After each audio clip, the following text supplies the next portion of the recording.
Okay, let's get back to this. Did I even do anything between? I think I might have done like healing or buying items or something after ending, or maybe I just turned the game right off. I don't remember. But okay, I have no reason for standing here doing this while standing here.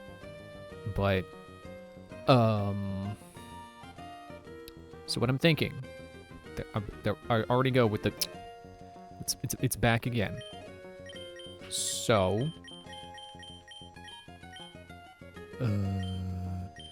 Well, first I gotta check my Pokemon's stats. Thankfully, they're right next to each other. Special attack 122. Special attack 91. Yeah, kind of no contest. Also, what's Fazgoo's? 90. Not terrible. TMs. I still have them. Oh wait, I don't even have Fire Blast, do I? I have Overheat.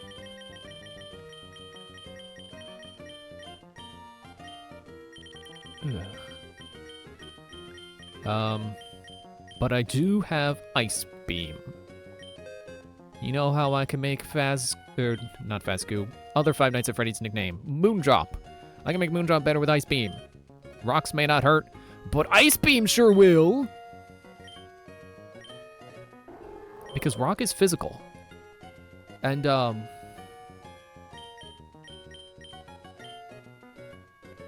like, yeah. Moondrop's special is, I mean, I didn't look at their attack, but I'm assuming way better because they're psychic. So, here's the plan. I don't need confusion. I'm just gonna use Psychic anytime I'm gonna attack with Psychic. I mean, I can get rid of Cosmic Power as well, also, because I don't think their defenses are good enough that they can survive. Get rid of Confusion. I have not been landing the Confusion chance anyway. So do Ice Beam. It's good against anything flying, anything part ground that isn't also part something that resists ice. Let me see. What resists ice? I think water resists ice, and ice resists itself. Ice attack is resisted by fire and water, of course. Itself and steel. So anything that aren't those types, that are also flying, ground, grass, or dragon, will hurt. Or will be hurting. They will be in pain. Ice Beam will hurt, especially coming from Moondrop. So, let's not call them useless quite so quickly. Because what I also realized is, well, for one thing, neutral damage has been doing just fine for me, so, like, I don't really need something super effective against everything, but also, I think the part steel Pokemon, I mean, well, if they're part steel, I gotta get a fire move. That's really what I gotta do. Fire, which is apparently, so Flamethrower is in the game corner. I'm not gambling. I'm poor. I can get out of that menu. Let's look at what Overheat does. I know it lowers your stats after you use it. Oh, no one can learn it. Not even Fazgoo, who can learn Fire Blast.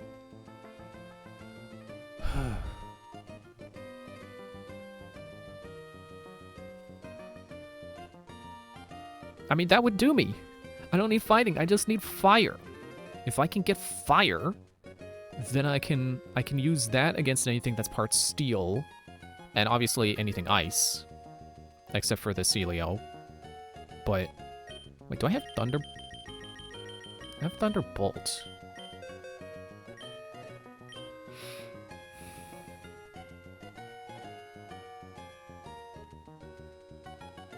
I mean, kind of good that I'm not tempted to put it on Moondrop.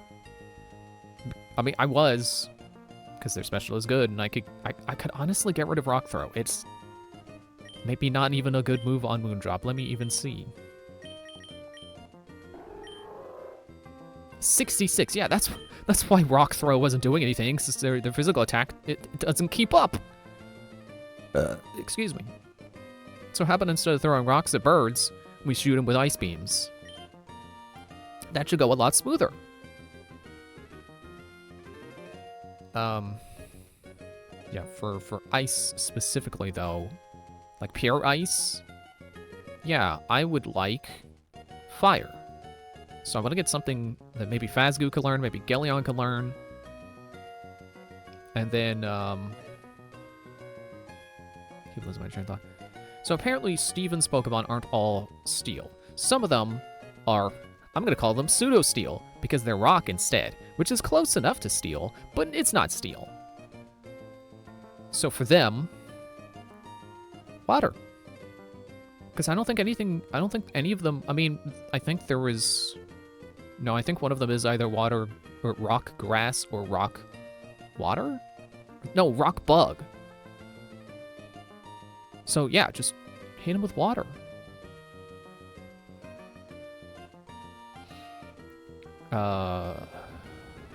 So that was my, I could have sworn I had more of a plan than that, but yeah, teach someone Ice Beam and then Fire Blast on Phasgu, which unfortunately I forgot I don't have, so maybe I should go look up where to get it. But yeah, let me just run through my TMs one more time. Water Pulse, Calm Mind.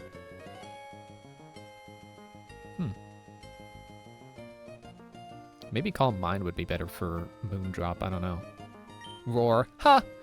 Toxic, Bulk Up, Thunderbolt. Again, could be good against, like, Celial. But that's also, like, you know, if I got Sid ready, hit him with Grass. Man, I would really like... I would really like Takuba to have something better than Bullet Seed, but I think that's, like, the only reasonable move I could get on them. It's like Giga Drain, but Giga Drain also has 5 PP. Sure, I guess it would be nice to be able to, like... Because if it's a high-power grass move, you use something that's weak to it. They're probably going down. I think that's the thing to realize about 5 PP moves. They're probably taking out someone if they don't resist it. And they are especially going to take them out if they're super effective. Or if they're weak to what you're hitting them with. I still do not like the idea of a 5 PP move that has 80 accuracy, like Fire Blast was in, like, Red and Blue. That's just nonsense. But if it has 100 accuracy, I'll take it. I realized I stopped reading these out, but... Yeah, let me just double check. No one can learn Steel Wing? Because no one has wings. Okay. Makes sense. Defense, Secret Power, Rock Tomb, Sandstorm, Shockwave, Psychic, Return, Thunderbolt. Okay, who can learn Thunderbolt again? Remind me. Phasgu can.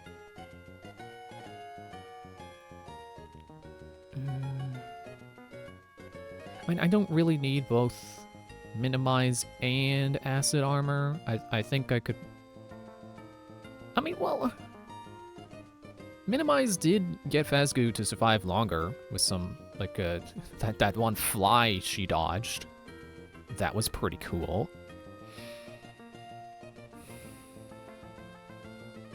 And then Galeon. Galeon, I don't think has good special attack. Not really.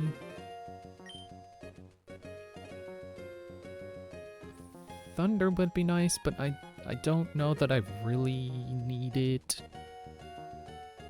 I would really like fire. Fire is my main goal.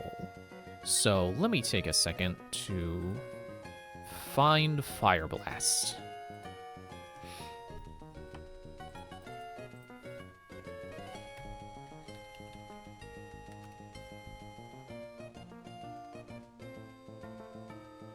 38. Excuse me. Oh, it's in the department store. Which is 5,500 Pokies. I have a tenth of that.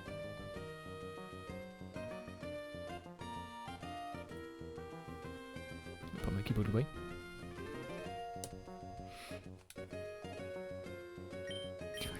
Felt like saving, but like, no. I haven't done anything yet. I mean, I've taught a TM. But... yeah, so I guess let's just try again. See how far we get this time. Probably not far without healing, which is unfortunate. But we just have to make do.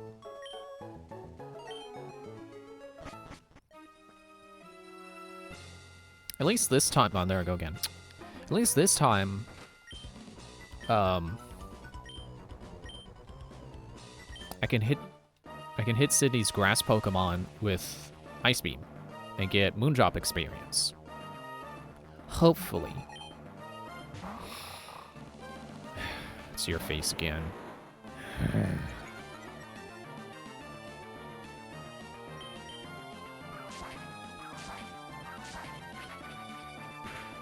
It's okay, I've got some topics prepared at this time. I still got the chart open. How about, I can close that for now.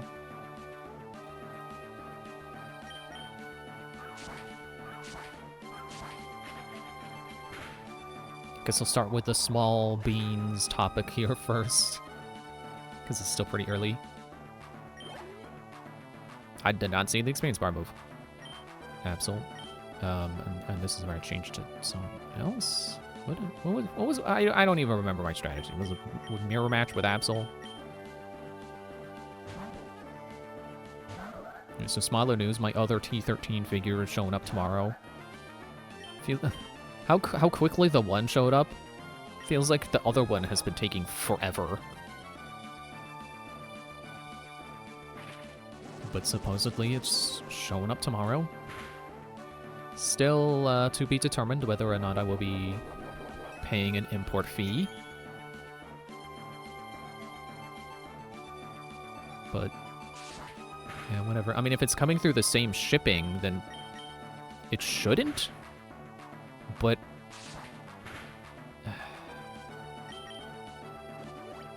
oh!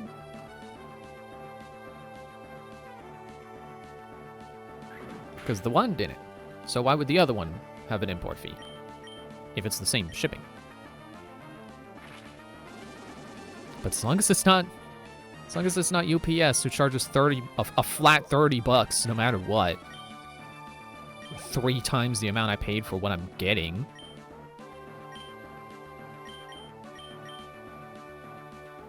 I think FedEx also does that.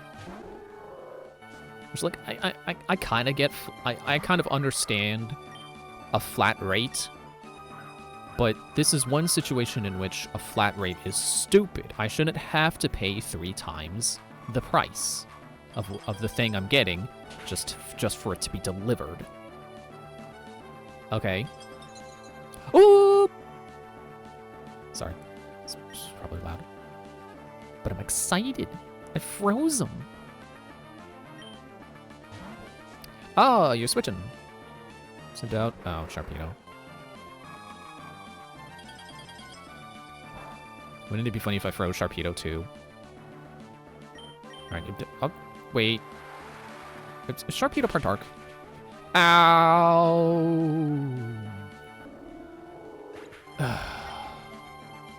So much for experience.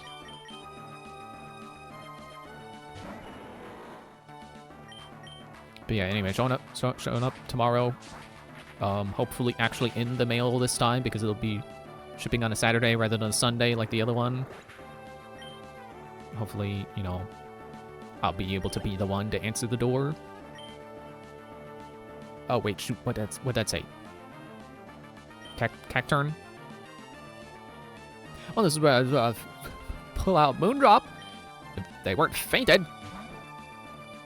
It's my bad. I should have switched on the Sharpedo. I don't know what I thought I could do.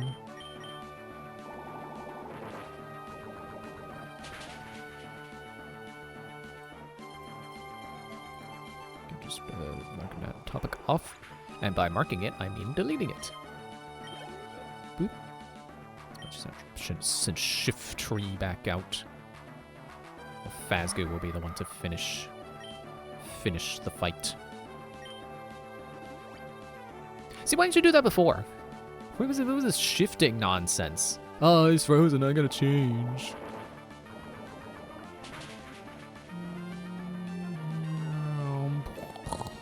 That was the sound of him crashing and burning.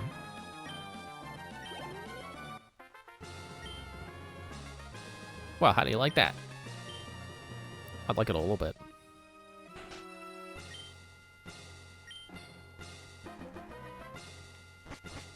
Speaking of things being bought off of eBay, because, you know, reminder, that's what the T13 figures were. I bought them on eBay. Right, that was Claire. Nope. I'll heal her, because I would like to win at least 2 of these, so I can go afford Fire Blast. That's not medicine. Yeah, it's been a while since I bought any Zivas off of eBay, so I decided, you know what? Let's buy some. So I went looking, and then like almost immediately I saw like, oh, new unboxed Shock Berserker for $30. That's a steal. Any Zivas new unbox for $30 is basically a steal. I mean, if it's a Wave 1 set, not as much of a steal, but still a good deal. It rhymes with steal.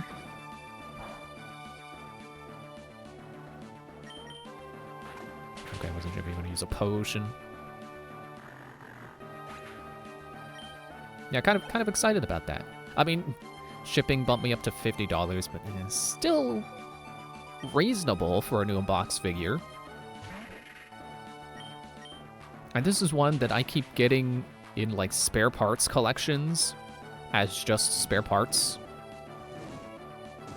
Not in particularly good condition. Let's just say well played with. They're always really loose.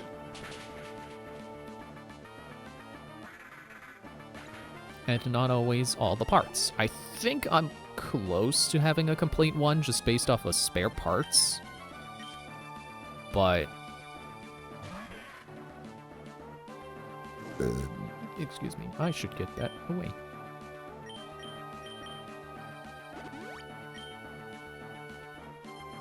Yeah, there's one part I've seen before, but I don't have it.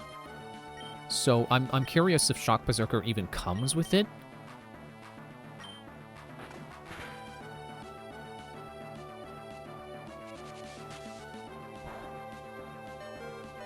Oh.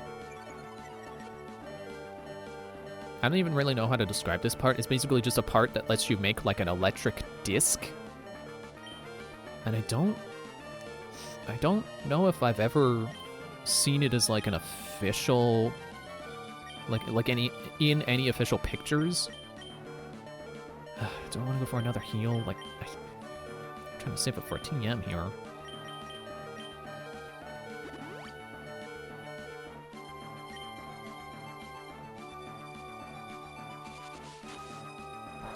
And yeah, I certainly don't have it myself, so getting a new in-box Shock Berserker would be a surefire way to...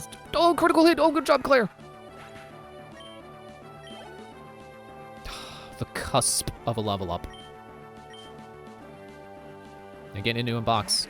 That would come with all the pieces, so good way to see if that part is even supposed to be part of Shock Berserker's parts set. Oh, thanks. Well, I guess next turn we're both healing.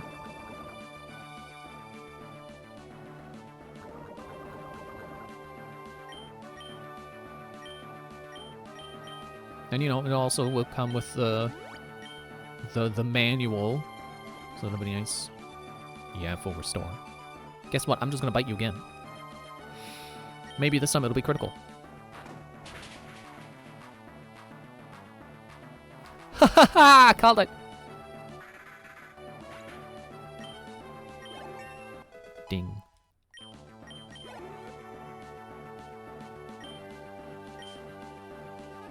Yeah, I'm excited. And it says earliest it can show up is Tuesday. I don't remember what it said later than that, but man, Tuesday? I'm excited.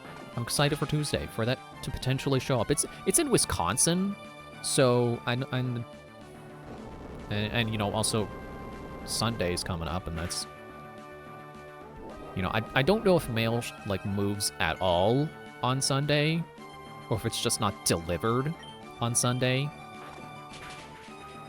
Hello, blah, blah, blah. Hello, Ethereal Sapphire. How are you tonight? I'm apparently tongue-tied. Oh darn, I've gone and lost. Doing good, that's good. You know, just talk about something on eBay and it's supposedly showing up Tuesday. But not super sure about that because it's over in Wisconsin, and you know, you got Sunday to go through. Which I'm not sure if mail even moves on Sunday. I guess I'll just open with Sid. Put him in the front. We're playing Star Wars Empire at War, but modded. Is that like one of those Total War games? Like a strategy game?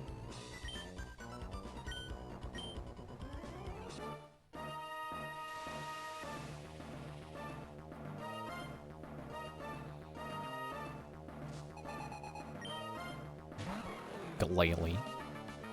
Yuka Galele.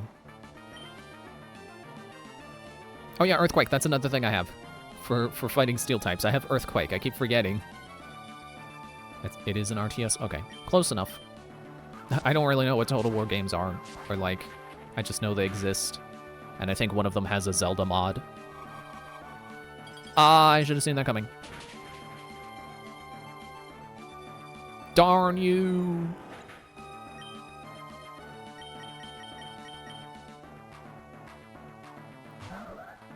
Boo.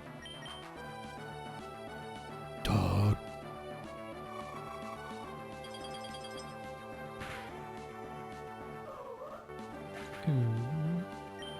The sad ooh whoop.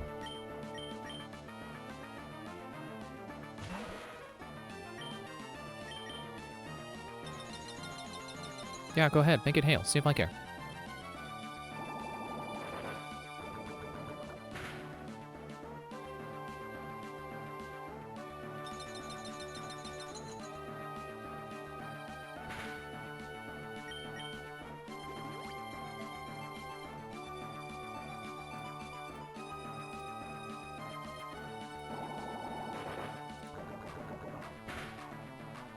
Come on, get the poison.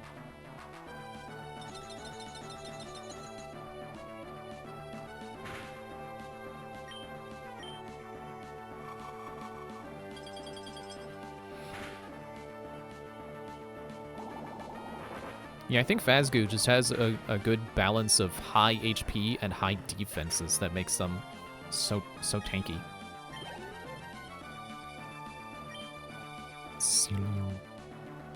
Well, I don't have Sid, so it's time for the next best thing. Another grass Pokemon! Who should hopefully have enough defenses to not faint to Ice Beam. But unfortunately, I have to rely on Bullet Seed. I was originally thinking I would replace Astonish with Ice Beam on Takuba, but yeah, Moondrop has absolutely the better stats for it. Body Slam, okay. Ow.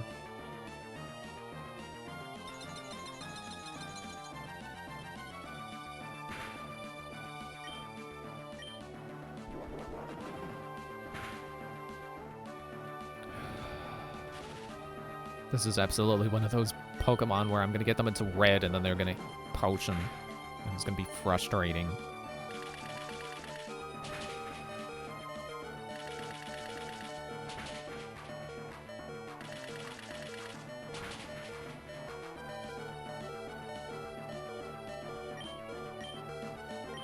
Honestly,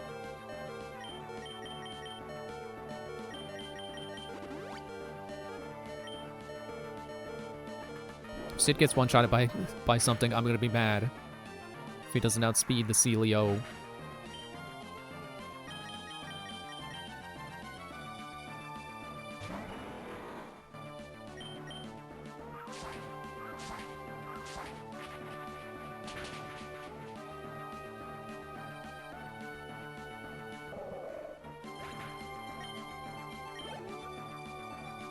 Let's use another Celio.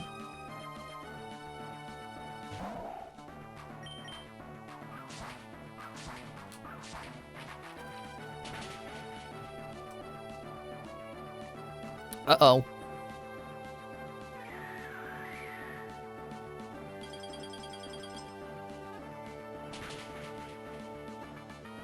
I'm a little mad. I don't like that happened.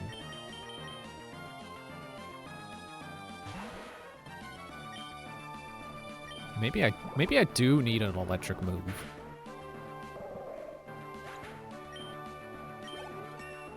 Ding.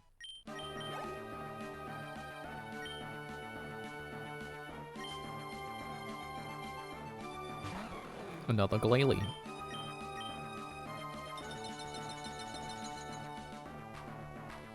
I think what I could do is put Thunder or Thunderbolt, whichever it is, on Phasgoo, and then put my fire move on Gelion. Phasgoo's clearly able to take a good hit. So like I could just send them out after whatever. Well, here comes the potion.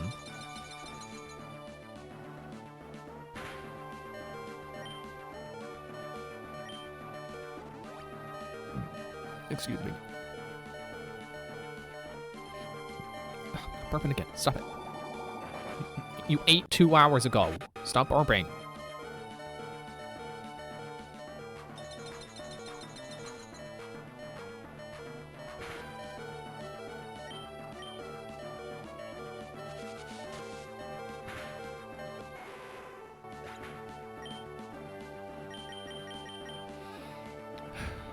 Don't think I'm going to be able to survive this time.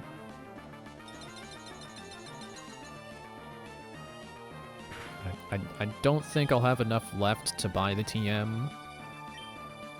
But, we'll keep going. Okay, so now Galion's going to be ice. Does that make me immune to the hail? That would be nice.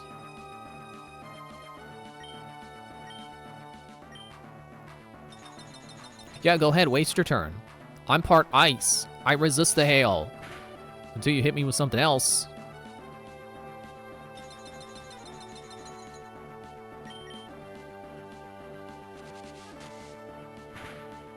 I no longer resist the hail. But you no longer breathe! Gosh, Gelion could really use more experience.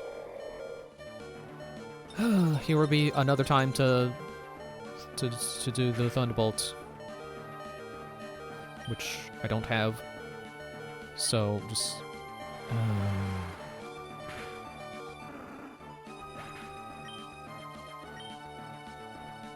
I think I need to go back to the cave until I can get Gelion to level 50.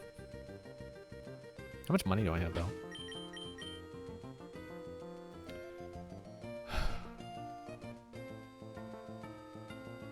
Another like 200, and I could afford it. Wait, Brain Blast. Just like one trainer battle. Let's go 111. I need to go get my flyer.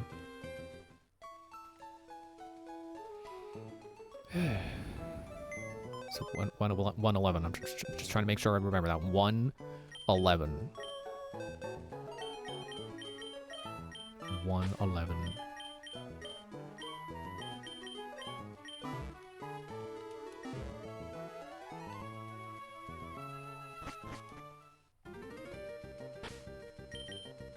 Nope, not there. Go to Pokemon. Not shiny. Flying. 111. Oh, it doesn't say.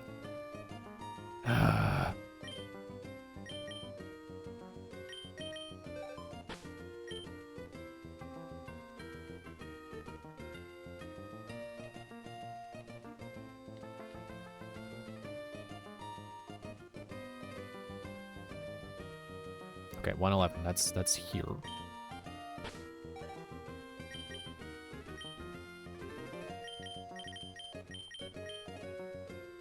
So I did get around to playing Five Nights at Frick Bears, like I said I should, because it was recommended to me, and it looked interesting. And I can say, it's cool. I like it. I beat a run today on easy, and I'm like, yeah, that was great. I want to do it again. So I'm playing again on medium. Oh, no. Oh, Rock Smash. Oh. Oh, apparently I didn't have to go around that guy. Yeah, so if you haven't seen it yourself, Five Nights at Frick Bears is basically Ultimate Custom Night done correctly. Like, I don't hate Ultimate Custom Night. It is what it says on the tin. It's a custom night, and that's it.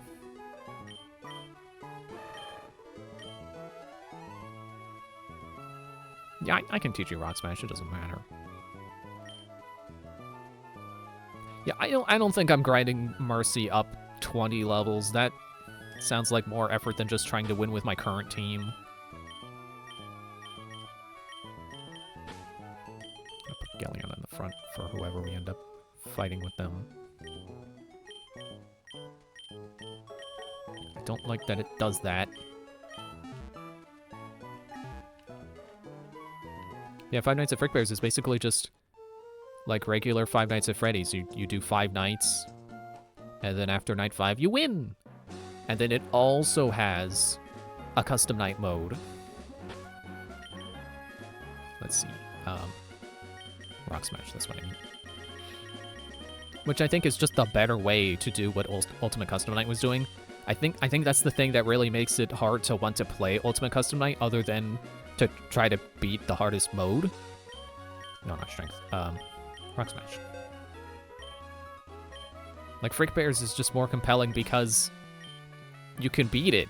It ends. Even if you're playing on easy, you can beat it. It's not just a score chaser. I mean, you can, but it isn't. It isn't just that. Now, you know what? Get rid of Foresight. Or, no, you know what? It really doesn't matter. Who cares? Me? I shouldn't.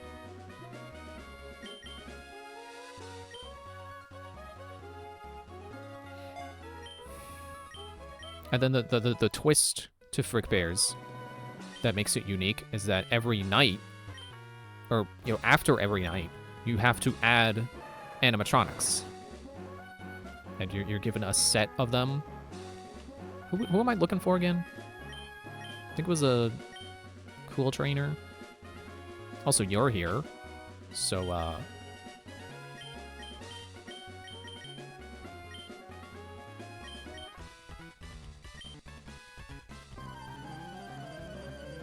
And it's like how many you add each night is dependent on what difficulty you're playing on. Which is why I jumped into medium, because I'm like, I want to see what the difference even is, because it's... Each difficulty is basically just a different character. Well, not basically, it is.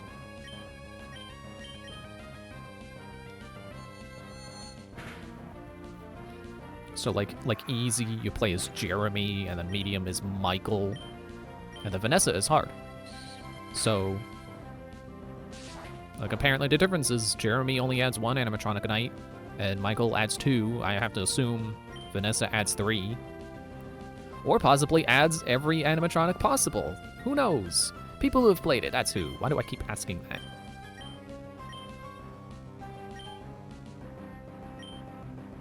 You don't resist ice, do you? You do, but it didn't matter. Moondrop is it's just that strong. Gillian level up, yeah!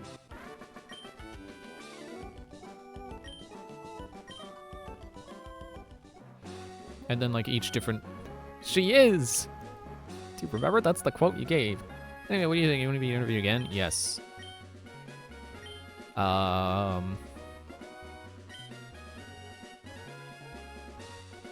There's different modes? You can type? But you only get like 5 letters. Group mode and AZ mode. Don't you mean ZA mode? No.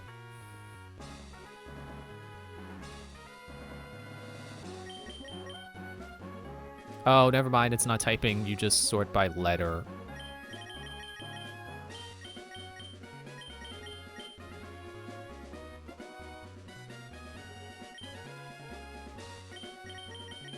Okay, how about I? Ice. Ice beam. You could also, like, isn't that slang? Wasn't that slang at some point? Was that you could call something ice to mean to say that it was cool? Of course, nowadays the word ice is just completely ruined. Maybe not completely, but it has bad connotations if you think about it. Where's the cool trainer? Did the desert count as it? Maybe they're in the desert. Yeah, anyway, I'm gonna keep talking about Five Nights at Freddy's because that's what I was playing today. And it's better than not talking about anything at all. No,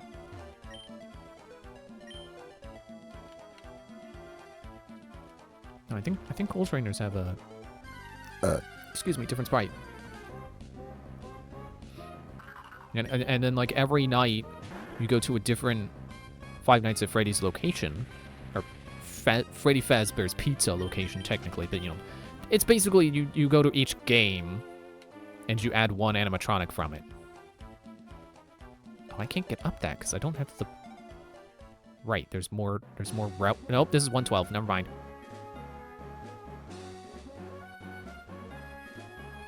So that kind of also determines your animatronics pools. Oh, thanks for the free raspberry. Why are there no berries here? Didn't I plant them?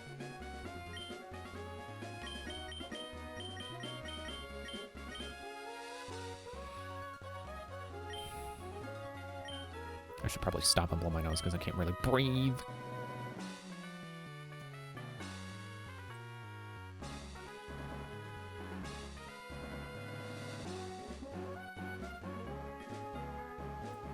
So the thing is that the animatronics you start with are a mix of Five Nights at Freddy's 1 animatronics and Five Nights at Freddy's 2 animatronics.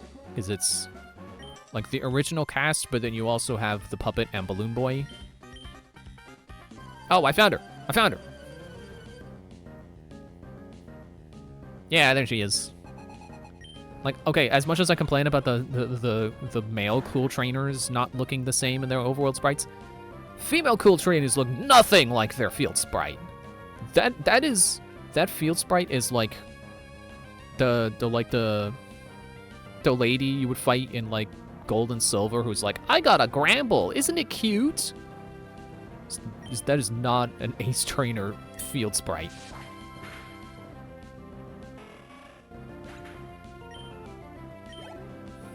So yeah, so technically the animatronics you salvaged the first night are from the second game, but you go to the first game's location and then they just your options are like, here's the Wizards.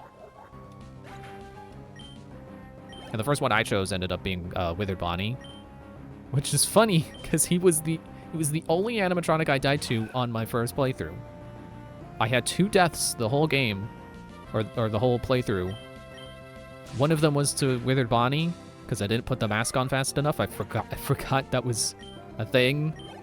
I was slow to react when he showed up. And I think that was only night 2, so he wasn't. It's not like he was high difficulty at that point. How much money did I get? I should have been paying attention. Whoa! That was worth it. I'm saving because that's good money. To the department store once I get my Pokemon switched around. Zipping off the cliff is funny because you're like, boop, boop. It's like you're going fast and then you get this like 2 seconds of slow. So anyway, and then of course you just go through the games. Second game, it's pizzeria. Then you go to like Fazbear's Frights. And then I think there's only 4 salvages because, you know, dude! Because there's only 5 nights. And once you beat the 5th night, you win, so there's no salvage there. So then it's like, you got, you know, FNAF 1 location, FNAF 2 location, Fazbear Frights, and then William Afton's house to represent the 4th game. Which, you know, technically that game had a Freddy's Pizzeria there, but, you know, it just makes sense to do a different location. Kind of.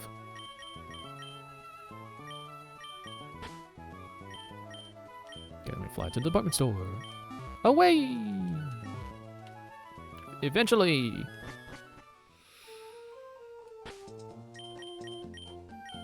Oh yeah, and there's like an item system, so you can buy items that help you, or power-ups or upgrades, they call them.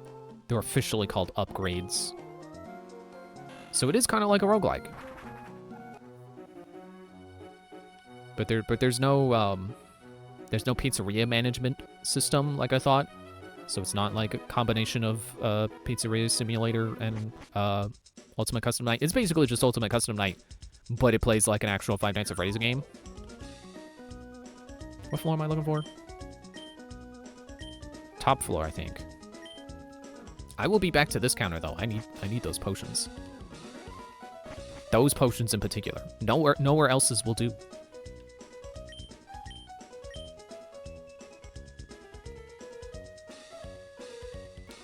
What TM number am I looking for again? 38. So that's the next counter.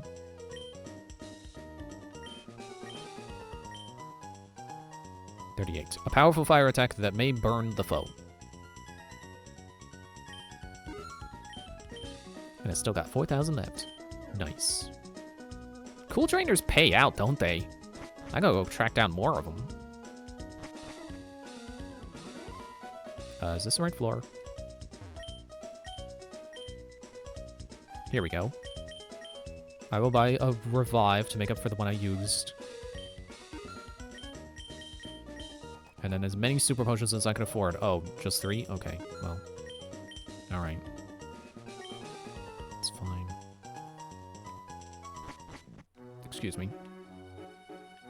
So yeah, then when you salvage an animatronic, you have them attacking you in the following nights, but then you also get paid for it, so then you can buy an upgrade that makes surviving easier. And I think I actually forgot to buy one on the third night, or third salvage. So I could have been doing better. Also, I don't need to be in here. I can go fly away. Well, let me teach.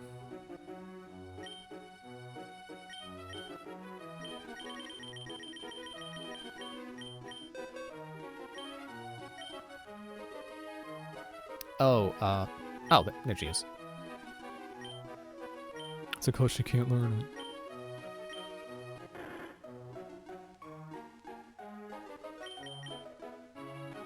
I don't think Feint Attack has really been serving her well.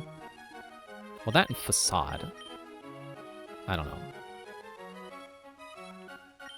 I'll go Feint Attack.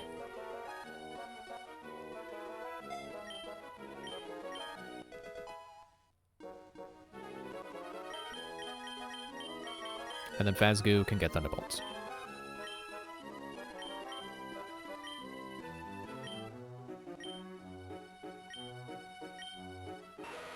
can have that over sludge.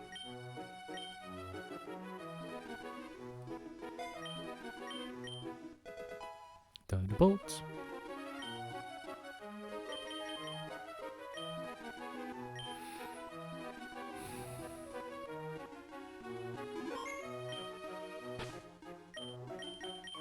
Oh yeah, I was looking at my notes. No, I just saved. What am I doing? I was looking at my notes, and it reminded me that, like, oh yeah, I said I had 2 deaths, and one of them was to Withered Bonnie. The other was to passing out from the heat, because that's a mechanic. And so you gotta manage your heat with the fan, or else you will pass out and lose the night. Gentlemen pay out good, don't they? Let's go around 21. Well, 121. Which is that way. Don't worry, I'll find him on foot. He's just over here, isn't he? Yeah, that guy.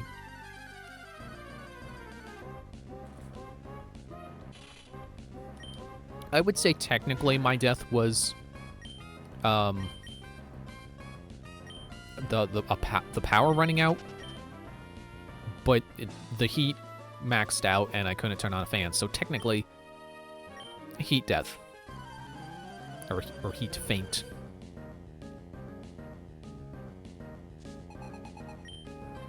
I don't really know what happens when you run out of power and you don't die to the heat. I don't know what's supposed to happen. I would assume Freddy gets you, because that's tradition. Gotcha. But yeah, he didn't end up getting me. And I think the loading screen tips said that... Oh, wow, you beat already. 2007, yeah. Not great, not terrible.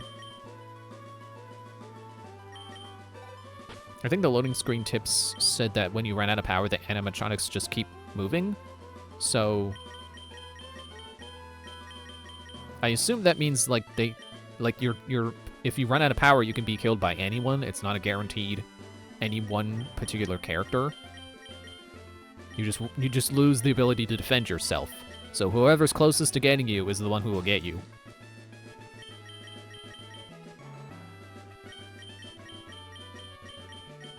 Catch a young couple. I think I know where they are. Okay, well, that's apparently it for trainers who are ready to battle right now that I think for sure will give me more than $200. Probably should have looked up, like, what the payouts are. That would have been good to know.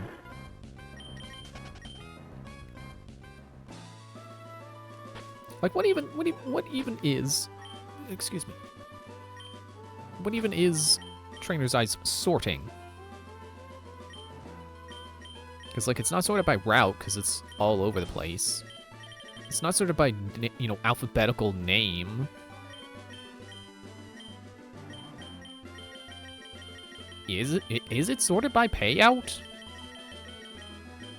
I guess I'm gonna go find the twins on 103. Which is like here. No, here. What? Hello? 103? 3, okay. Here.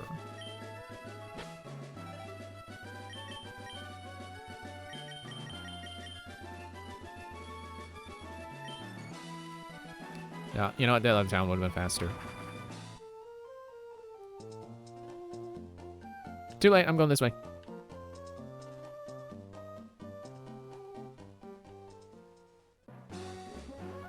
Man, is it just me or did, like, all of the trees die?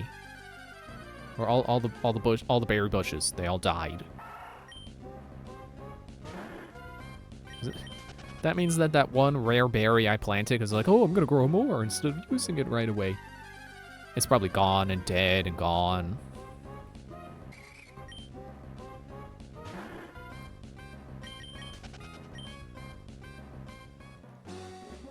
But anyway, if you're curious what animatronics I decided to salvage in my first playthrough, like I said, I got Withered Bonnie. I didn't find Withered Chica until after I had already selected Wither Bunny. But, oh well. So I didn't get to see what her mechanic was. But I picked her on my current playthrough. So now I know she's a vents character. She's up there in the vents. And, I think it says she's slow, but is less fooled by the sound lure.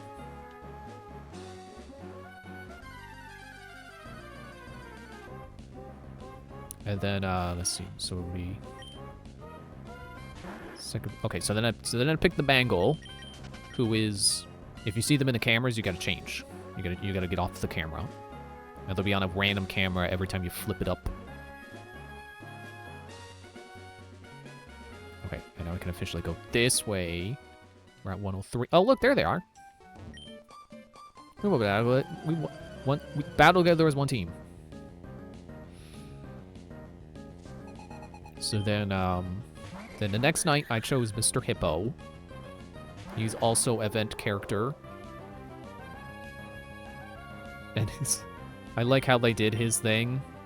They made it so that, so his thing is if he gets to you through the vents, he doesn't kill you, but he becomes a long-winded sound lure. Or sound hazard. Whatever the term they used was. He makes noise. Which I don't think matters if you don't have any animatronics that specifically say that you need to keep your sound down. Because like if I chose him and like Music Man, he would probably trigger Music Man and kill me.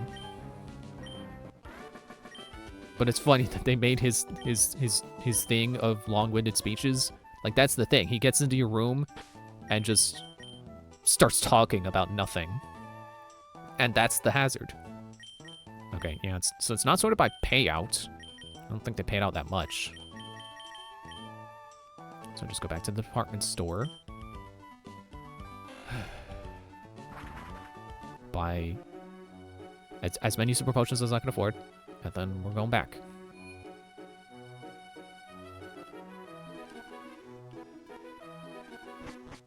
Okay, so let's see. And then, who was the last one I salvaged? It was Plush Trap. And their thing was like, your office has like a window in the front. And if you see them in that window, you have to shine your light out the doorway to whichever direction they went. Those 5 potions, not bad.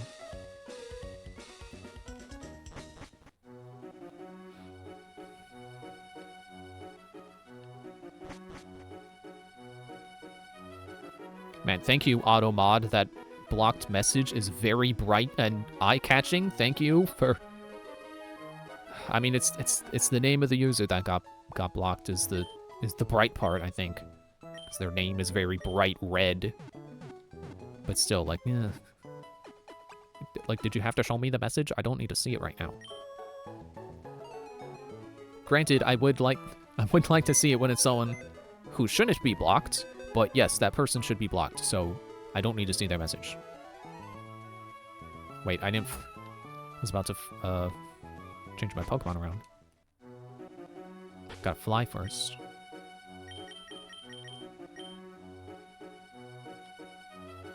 So now I'm on a second playthrough. I'm playing as Michael, so now I have to do 2 animatronics a night.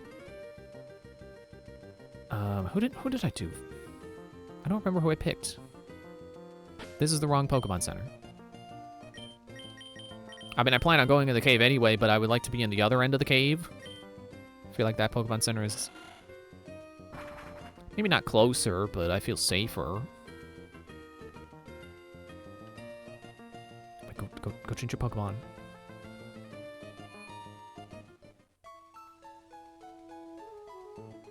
Well, I know I went with Withered Chica, because I wanted to see her thing. Where's the other one? Oh, Golden Freddy. Yeah, I found Golden Freddy in there. So I picked them because like they sounded like. Honestly, I've mostly been picking them based off of how easy they sound to deal with. Which actually bit me in the butt because when I salvaged for Fazbear's Frights, I picked Glitch Trap. and I didn't know his full thing. Like, it doesn't tell you what they do until after you pick them. It gives you like an idea of it, where it's like, oh, defenses, camera, avoidance. So it'd be like, oh, that means that if you see them in the camera, you have to change the camera. But when it explained Glitch Trap's powers, or, you know, abilities, I regretted picking them. Because apparently their thing is, you only get, if I'm understanding this correctly, you only get so many uses of your camera, and then after that, no more camera for the rest of the night. So yeah, very, very bad. It's cool. I like that that's a thing, but bad for me picking like, oh, I just want the easy ones. You serious, Galleon? You serious, Golbat? Are you serious, Golbat? I hate your face. I hate you. Get a Moondrop. Drop a Moondrop. Excuse me.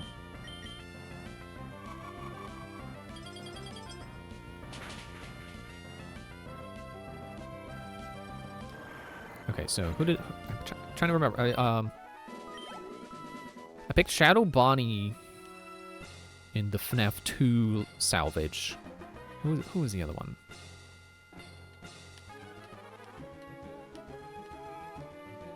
Because you would think that would be where the Wizards would be. But they moved them to the FNAF 1 location, because you start with the FNAF 1 animatronics, so you have to have the Wizards come from there, basically. So Shadow Bonnie and, oh,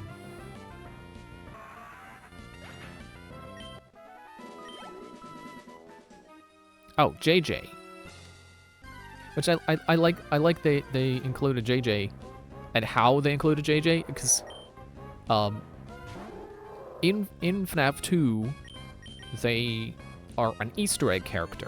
That's just like a recolor of Balloon Boy that shows up onto your desk very rarely. They don't do anything, they're just an Easter egg.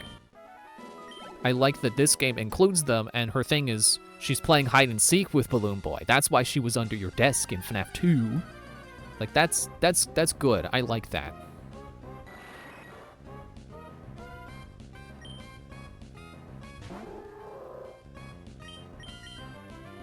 So then for, you know, Fazbear's Frights, I think I did Helpy and Glitch Trap. 48, yay!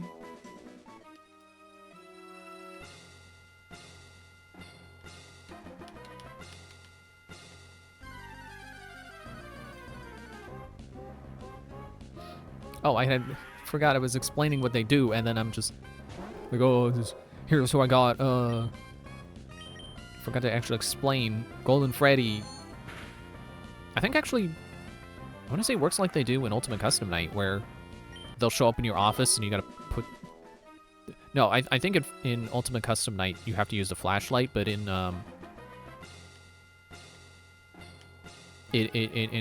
Frick Bears you put on the mask until they go away.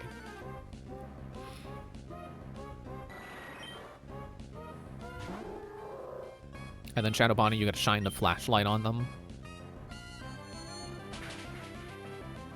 I think there was someone I picked specifically because they are also a flashlight character. I forget. I don't think that was Glitch Trap, but I don't think Helpy was either. I think Helpy is... I think they said their defenses are point and click.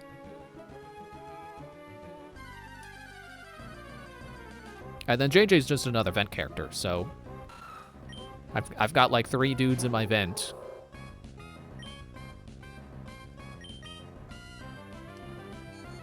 Which I guess isn't impressive because you start with Balloon Boy. Balloon Boy's a vent character. So I just have 2 additional vent characters.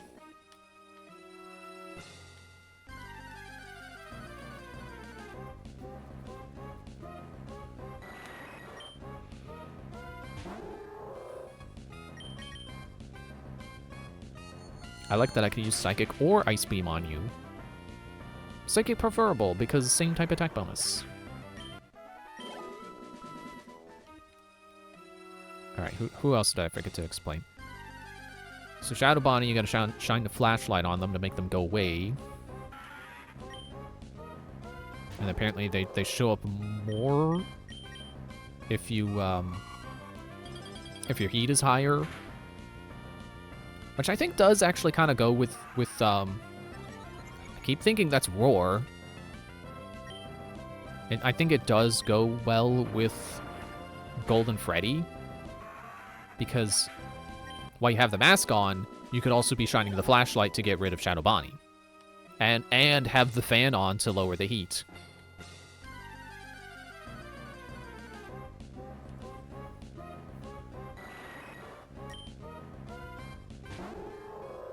I think that's everyone. I forgot to explain.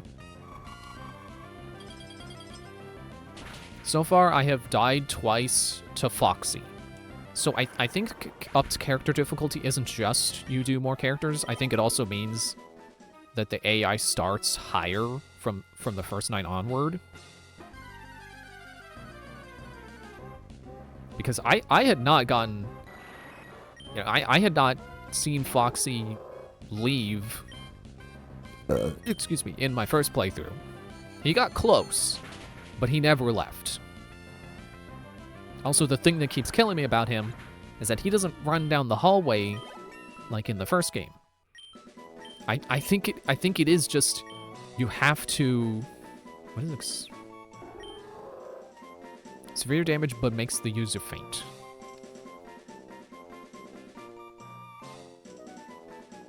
I like how this has 5 PP. You don't need 5 on this. You're gonna be dead after 8.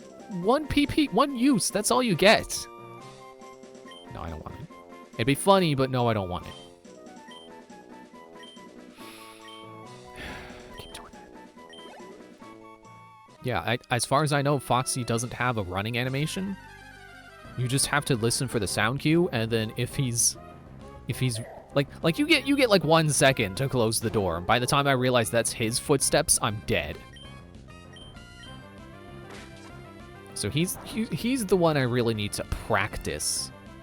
I should go into custom night and then just put Foxy to max and see if I can learn him.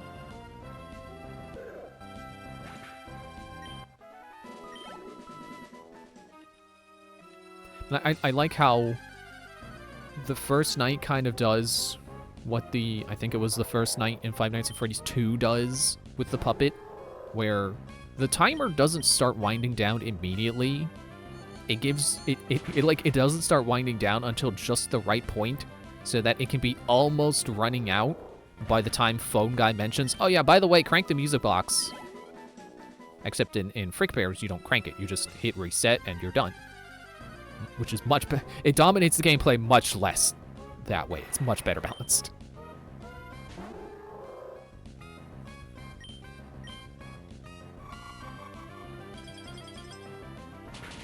Oh, I forgot, even in my notes I said, Foxy killed me twice, so I need to learn him. I did write down he killed me twice, but I forgot I also wrote I need to learn him. But like, yeah, if an animatronic starts giving you trouble, like, yeah, you need practice with them. Oh.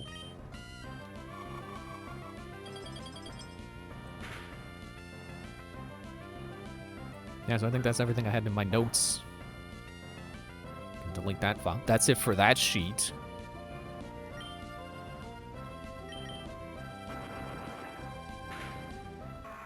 Yeah, I really like Frick Bears. That I'm glad it was recommended to me, because it is really satisfying. It's not particularly scary, but it's satisfying.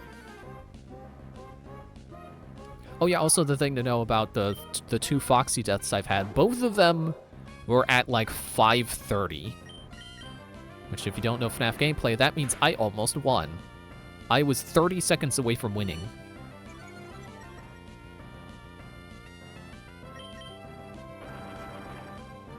But that also just means if he hasn't run yet, and it hits 5 a.m., I should be prepared for him to run.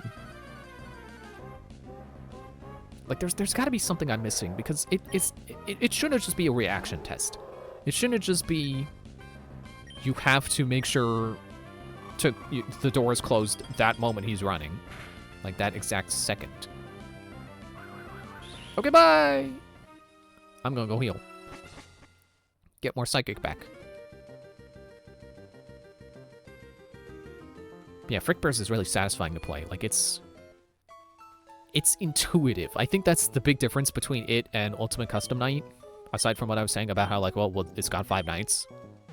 It's intuitive.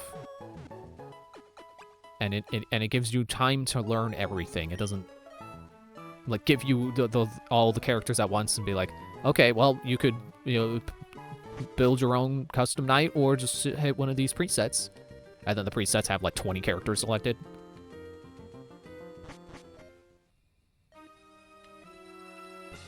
Like, it starts you off with 6. They're all easy to understand. And then you're supposed to, start on easy. I suppose you could start on medium if you want. But still, even if you do that, you start with +2 animatronics every night. That's still plenty of time to learn everyone. Plenty of room to, get everything figured out. Like, you don't even need the mask until, and I think you don't even need the flashlight. You don't need the mask or the flashlight until you specifically have an animatronic that is dealt with that way. I guess I'm wearing Moondrop out for this.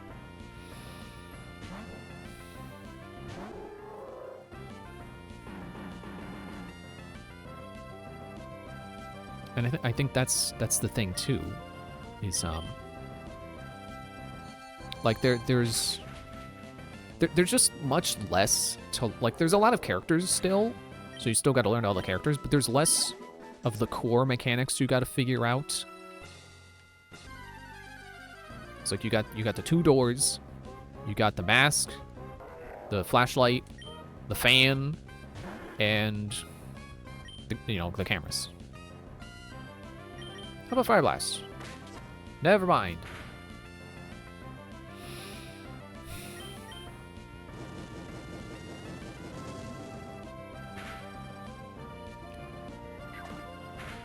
What? What do you mean that barely did anything? Hello?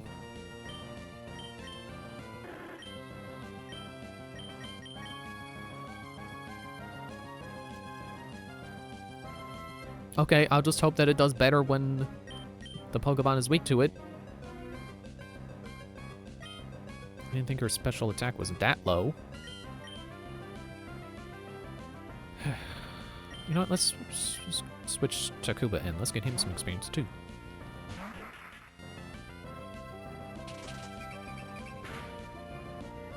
Yeah, Frick Bears makes it really easy to learn things. Right, like, Ultimate Custom Night, it starts you off and it shows you all the controls, and it's like, here's the button for the left door, here's a button for the middle door, here's a button for the right door, here's a button for the side door, here's a button for the vents, for the generator, the music box, the heater. It's like all these buttons. It's like, I'm not gonna remember these the moment I need them.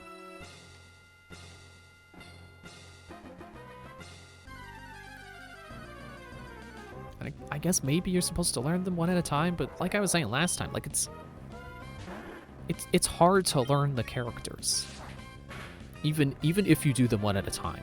Like how do you know why Chica killed you? It's really hard to figure that out.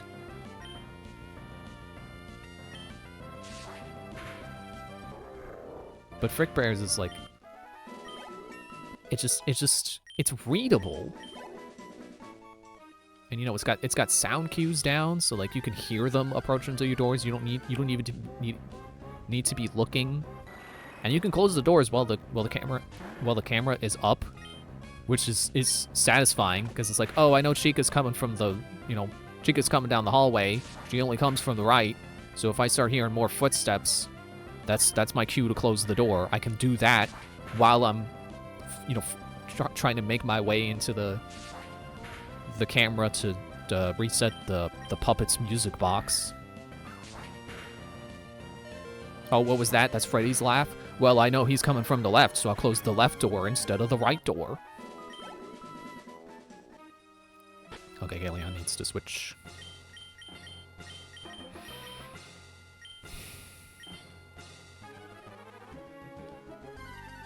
But yeah, intuitive is the word I would use for it, because it all just makes sense in the moment.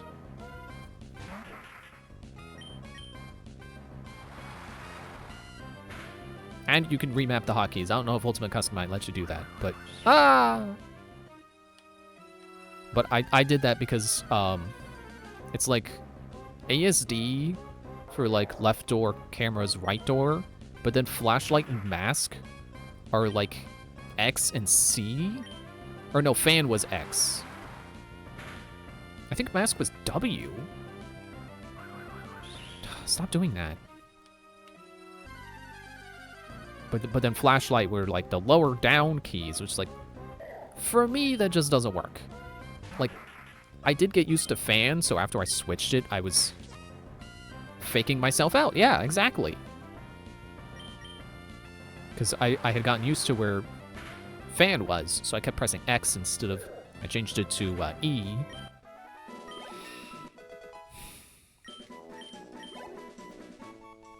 But flashlight was uncomfortable for me to press, so I had to change that to Q. Because pressing flashlight was making me take my hand off of the door buttons.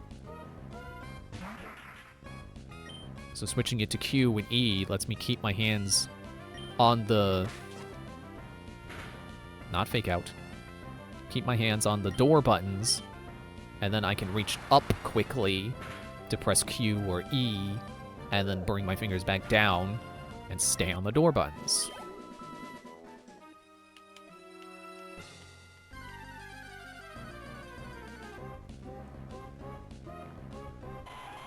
Oh, good. You're exactly what I want to see for Takuba.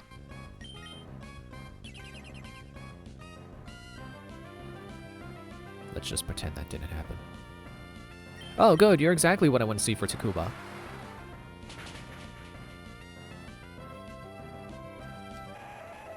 Oh man, I feel a sneeze coming.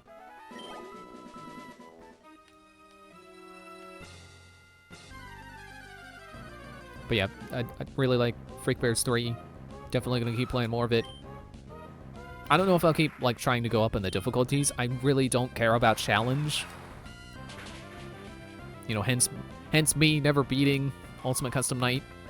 Never doing the max mode on that. Like, that's not me. I'm not. I can't.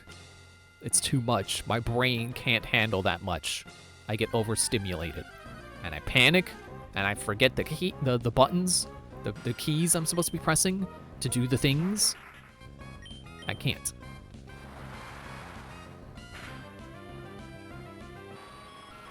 But Freak Bears is a lot more manageable. It's a lot more fun. I don't have to have every animatronic active at once to win. It ends eventually. It's satisfying. Good, exactly the Pokemon I want to see for Takuba. No Protect this time. Oh, sorry, I was supposed to pretend that didn't happen. So I'll probably just keep playing on easy. I don't really need to be playing on medium.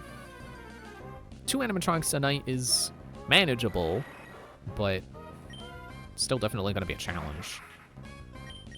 So just stick to 1 a night and then keep learning all the animatronics. And then maybe if I'm feeling confident, I'll go up in the difficulty. You know, start playing on medium.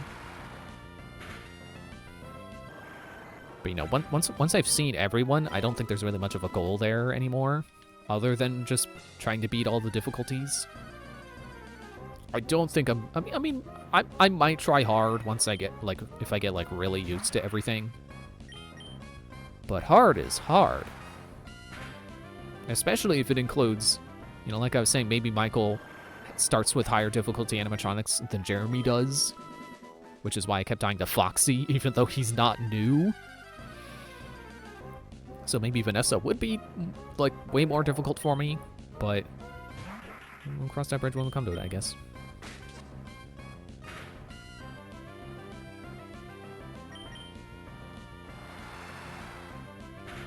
I know there is like a secret.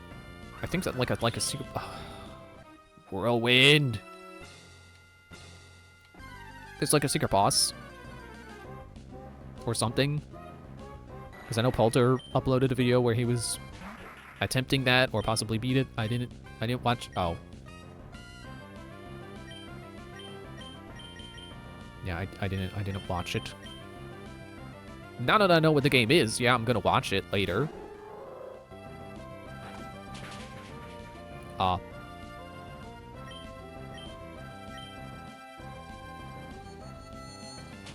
But I don't think I'm beating secret super boss, whatever it may be. I know there's a thing where like there's like an item in the shop that's expensive. So I assume you could probably only afford it at playing as Vanessa and salvaging all the difficult animatronics. Because if I didn't say, the more difficult the animatronic, the more money you get. Which is a cool counterbalance, you know, alright, let's see. It's like you can accept more difficult animatronics, but you get more money, so you can buy more items to have more advantages. I keep thinking that's Roar.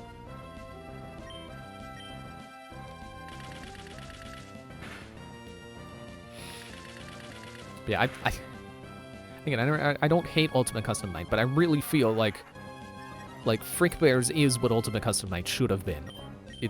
That is Ultimate Custom Night done right. And it may not be scary.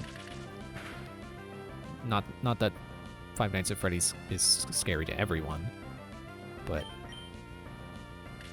it's fun, and that's the part that matters more.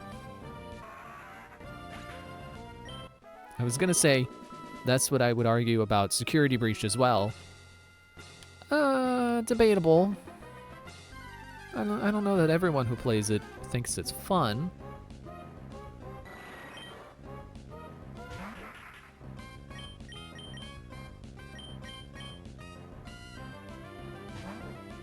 I'm still excited to play Security Breach though.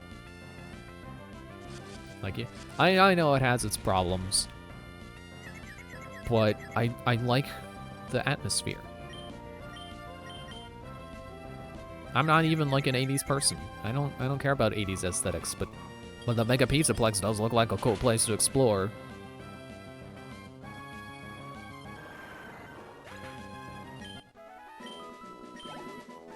Ah, I thought that was gonna be enough for Moondrop.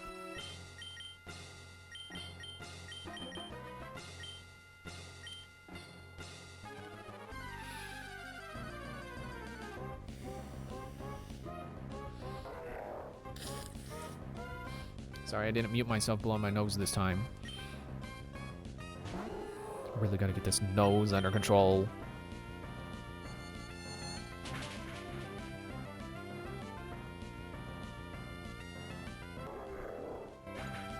Okay, that should be Moondrop at level 50. Good.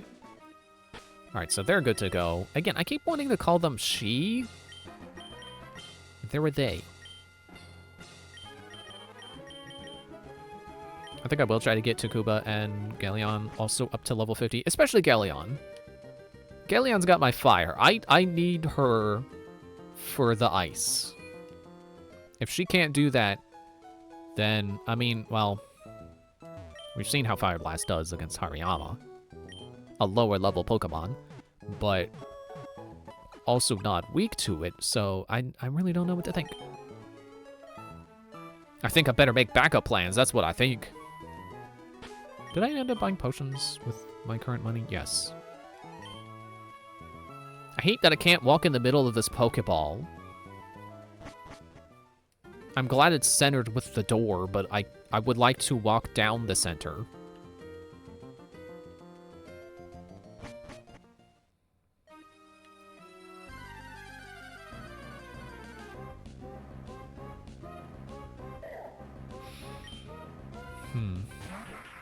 Okay, so I think what we'll do... Takuba's almost got one more level, so that's pretty cool. I think what we'll do, I mean, I still want to try to get everyone up to a level Like a clean level 50, that would be nice. But for now, let's go until break time. And then when I come back from break, we'll attempt the Elite Four again. Still no healing items. But, you know, it would be nice if I could get really far without healing items and then, you know, make bank and be able to buy more.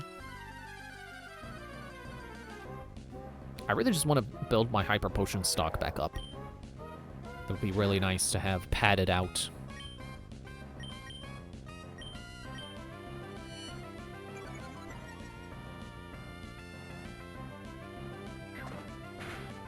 Ow.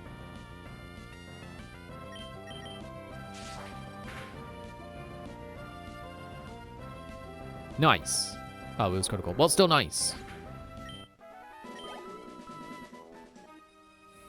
I don't remember if I mentioned this last time. I think this was something I only realized, like, yesterday. One of the Pokemon I was planning to use in Leaf Green, I can't get in Leaf Green. And, like, I could trade for it, but honestly, I think I would rather keep all of my Pokemon something I caught, so I have more control over, like, you know, the gender and the nickname, and possibly catch a new one if maybe I don't like its nature.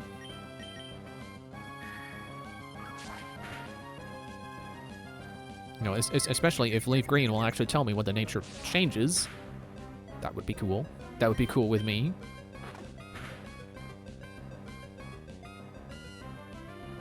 Dude.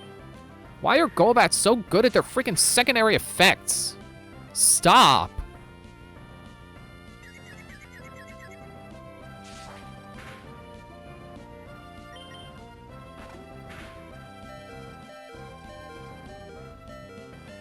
Good. I'm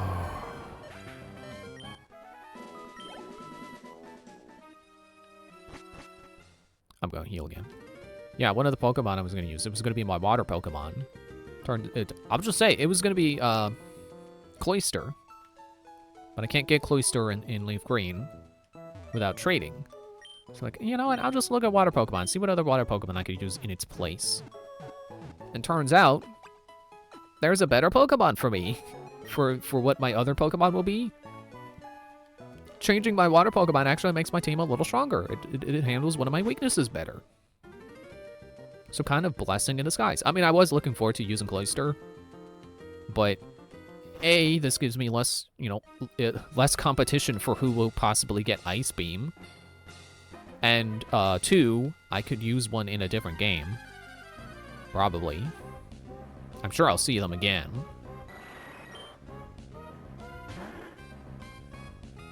I don't want to fight you.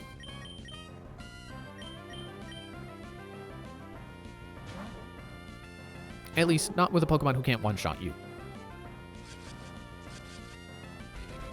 I mean, no, I still don't like fighting Golbats. Because they confuse you! Which maybe that's why people hate them. You know, I was always under the impression that people hate Zubat because they're common.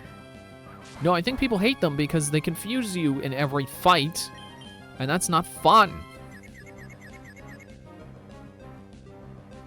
It's a good thing Moondrop's physical attack is not good, so they don't really hurt itself with every self-hit.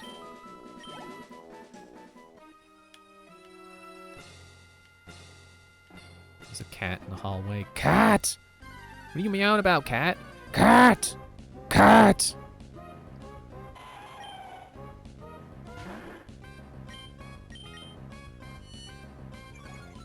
Wait, that was unnecessary. I should be able to hit you with fire.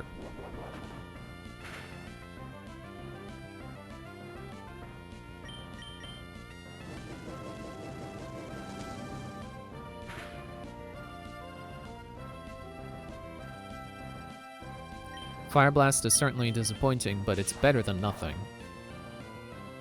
It's better than Slash on a Steel Pokemon.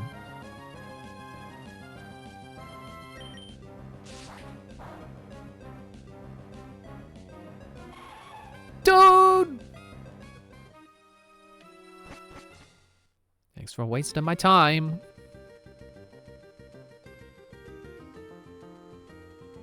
I mean, it kind of makes sense lore-wise. Like, yeah, of course, if a wild Pokemon was hurting, it would roar at me to scare me away. But the inverse of that, lore-wise, I would not run away just because the Pokemon I'm about to beat is roaring. It's like, yeah, of course you're roaring. I'm beating you. It hurts.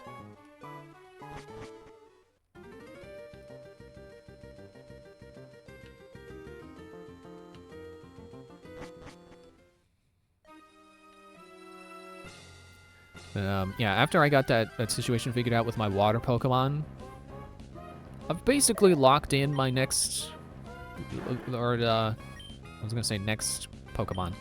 The whole team basically. Like I'm ready. I'm ready for Leaf Green. I've got my whole team figured out.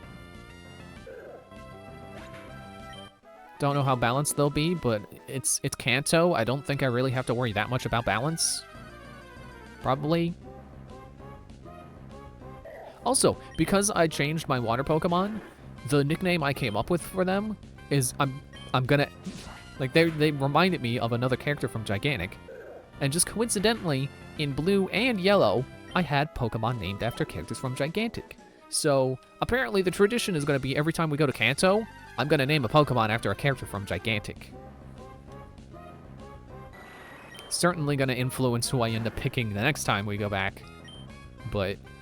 And I'm not counting Gold and Silver, because I didn't end up having one named after a Gigantic character in Gold and Silver, or in Gold or Crystal.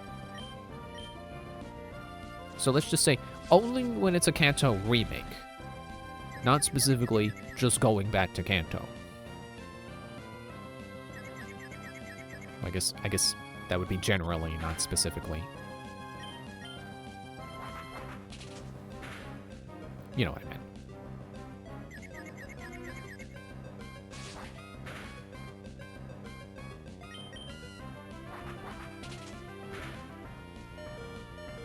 Good. Get him. It's not even going to be enough for a level up.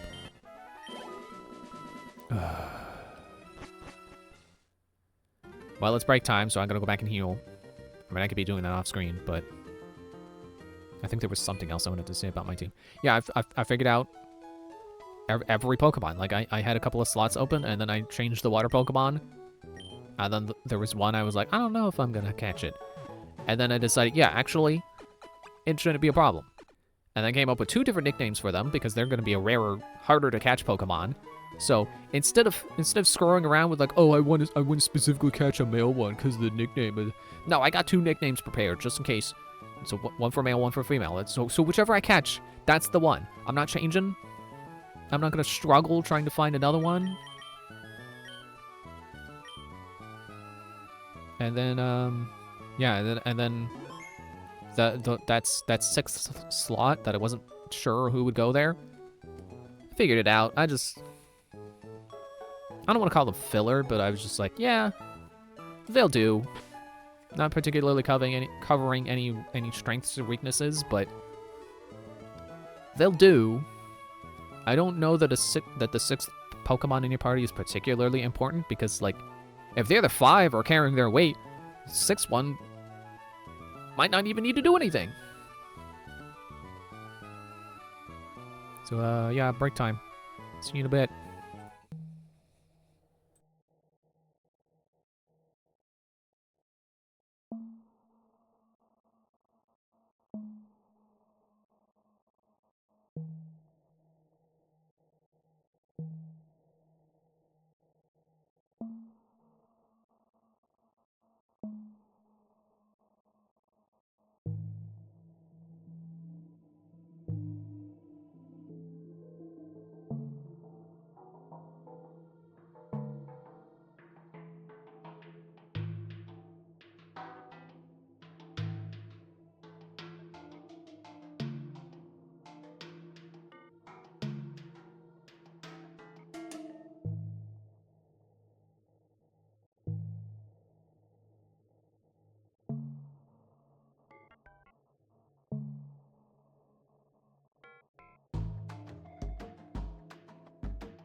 The cat is meowing again, and I don't know what she wants. It's like I was out there like 10 seconds ago. She wasn't there. And now she's there and she's meowing again. It's like, what's she doing? If you were there 10 seconds earlier, I would have been standing there. And you could have spoken directly to me, but instead you're gonna sit out there in the hallway meowing at nobody.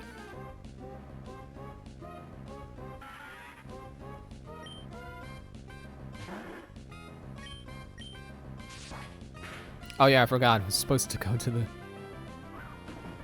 the challenge you did for again. I genuinely forgot. Ah, okay. That's fair. I was hoping that Gillian would get another level up first. I would like to make her higher level before we try again. But yeah, I said after break, after coming back, we're gonna go back in. So we're gonna do that. Let's make sure top her off again.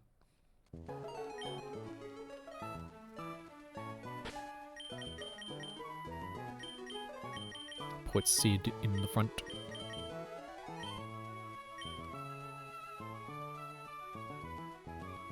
Just making sure. Excuse me. Making sure. Yep. Okay. Excuse me again. Jeez. Stop. Why is there a map in here? Why is there a map in the Pokemon League? That's useless to me. I've had my Pokegear for the whole game.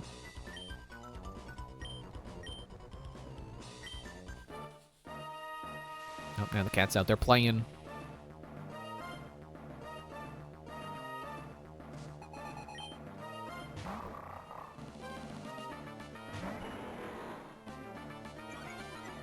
Oh no, not my physical attack stat.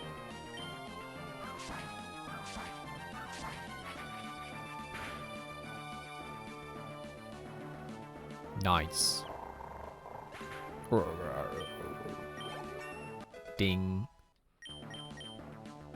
Trying to learn detect. Evades attack, but may fail if used in succession. Why does that only have 5 PP? Is that really better than protect? Sorry, I had to scratch my nose. I really want to send out Moondrop, but I'm pretty sure they have Bite. Because why would they not?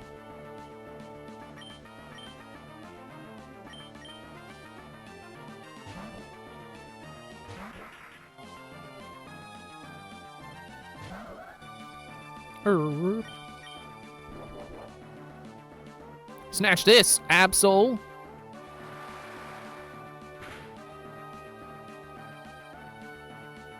Oh, good job, Tokuba. Attack turn.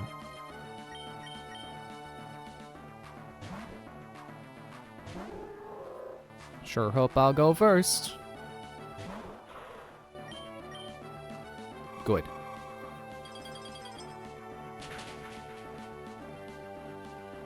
Yeah!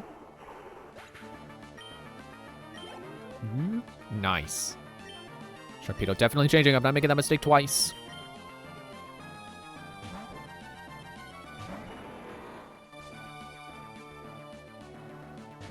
Sharpedo. Alright, Leaf Blade.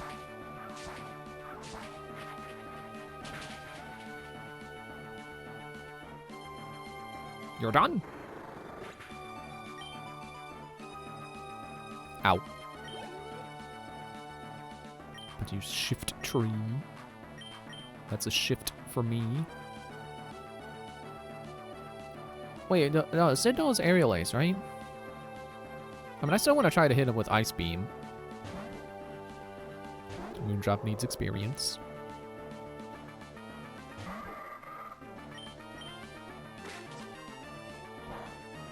Ow.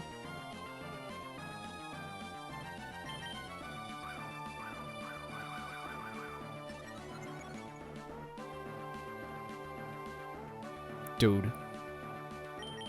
It was one double team.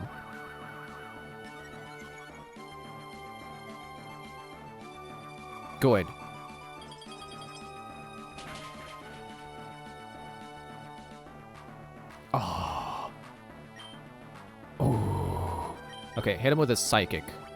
Oh, wait, no, he's dark grass. He's immune to psychic. Dang it. I just gave him a free heal. I wanted to do that so that he would take some damage, but not a lot of damage. You know, make sure it doesn't go back into healing range again.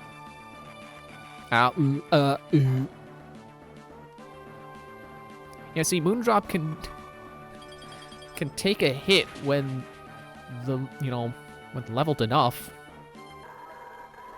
And also resist the incoming attack. Well, how do you like that? I like it. I do like it.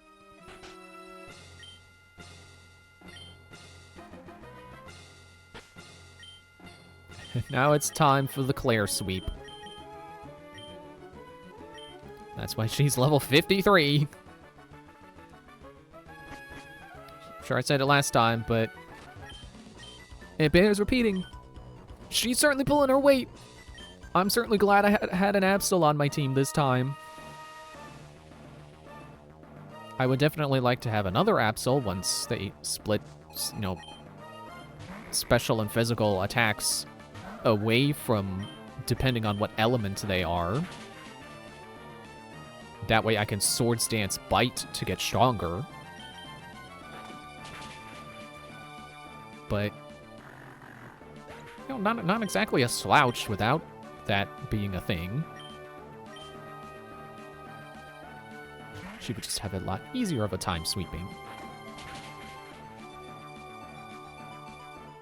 I should wait to use an Absol until I know for sure the Elite Four will have ghosts.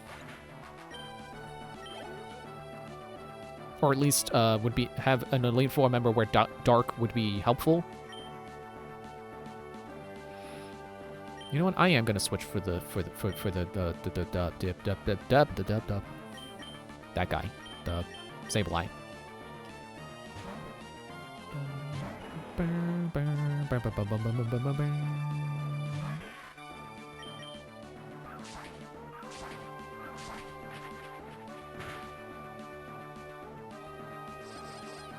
Uh-oh. Well, I didn't know you would have that. Come on, Sid.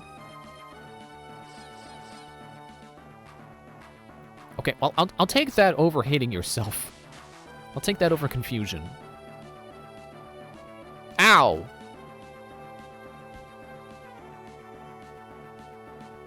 I don't even know if it's worth getting a potion out. Come on. Yes.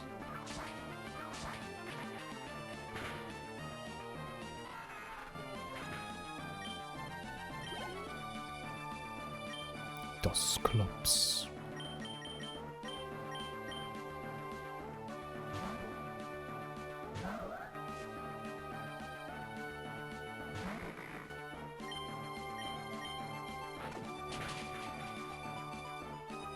Oh. I guess you are a little beefier.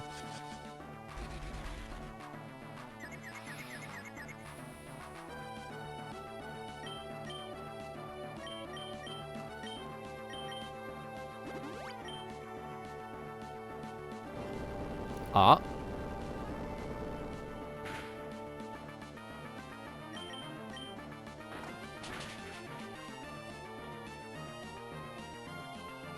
Dude.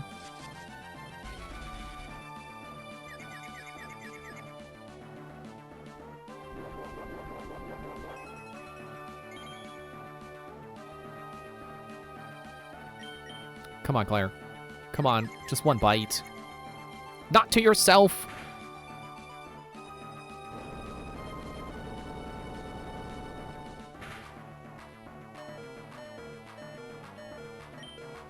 Come on. Yes!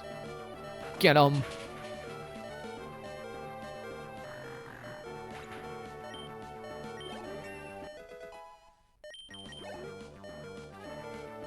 Another bayonet.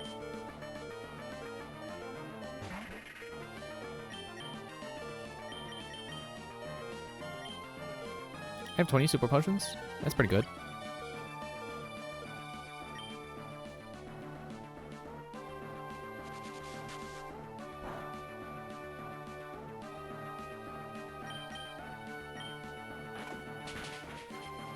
Flinch.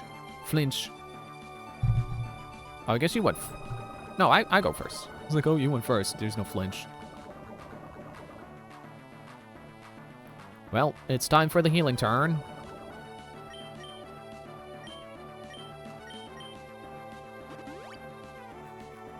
Sorry, I scratched my chin. Yeah, we both go boop.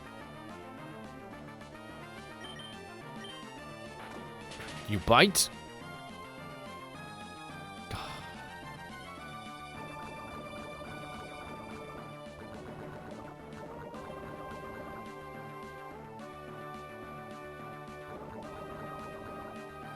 Just go. Just go.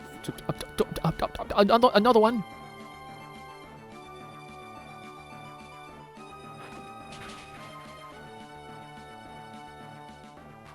Okay, there.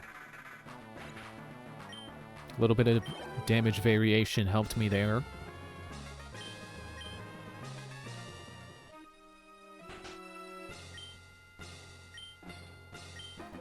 Stop talking so I can heal my Absol.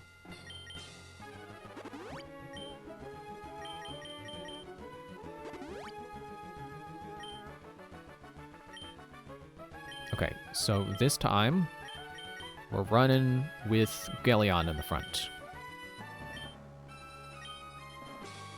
I guess I can heal Sid. Because at this point, I think I will be buying more Hyper Potions after this. If I lose.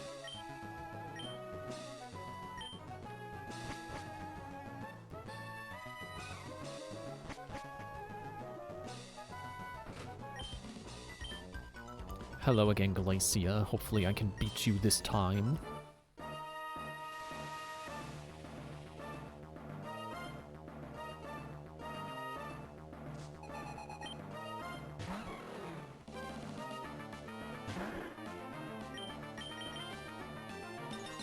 That's fine.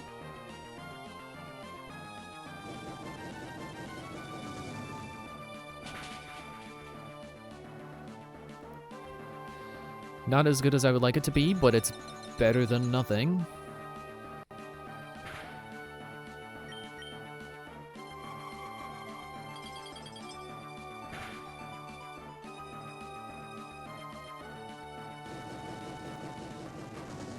Okay, so now here's the problem.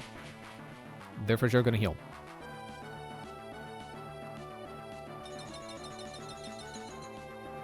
Yeah, since we're both ice, no one gets hurt by the hail. How about I just go for a Screech?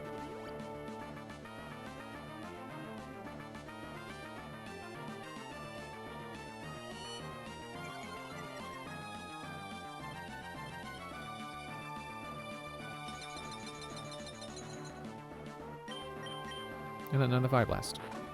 I know its damage isn't going to be increased by the Screech, but I can slash you next.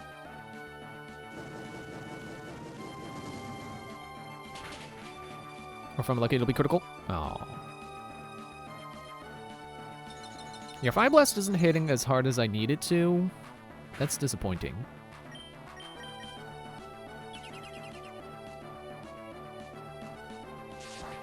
Good thing I switched to physical attacks. Oh, I thought you were going to make the hail start again. Ah, come on! Come on!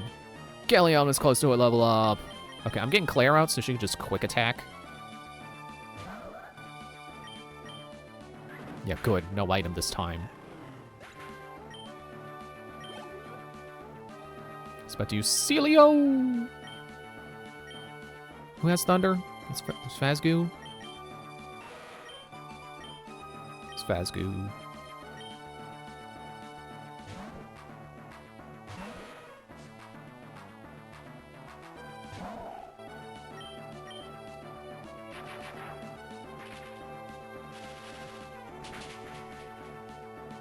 Ah, no! That's also not good enough.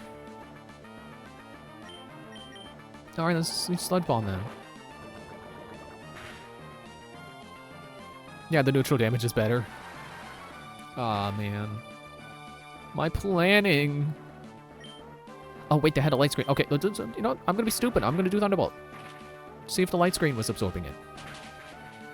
I saw how good light screen was when Chugga Conroy used it to make his what do you call it? The grass starter from Gold and Silver. They resisted fire like it was nothing. And you know, they had the light screen up, so it's like, wow, that must really like really buff your defenses. Sure enough, that was like half damage it did before.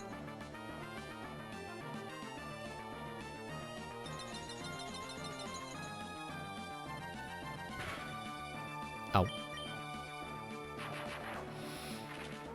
So Thunderbolt was the better change than Fire Blast. That's unfortunate. I mean, unfortunate that Fire Blast wasn't doing much, but back to Glalie. You know what? Phasgu can do this. You may not be part water. I'm still pretty sure you're not pure ice, but I don't know what else you would be.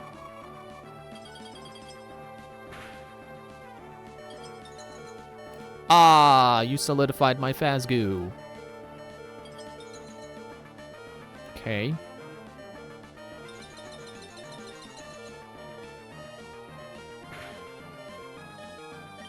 I don't really have a plan B.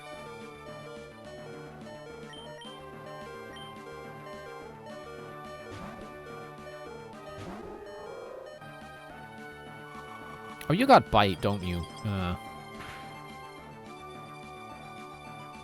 Also, that hurts way more than it should.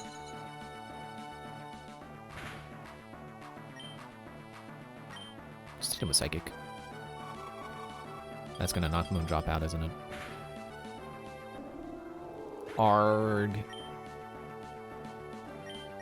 Fine, get him with Claire.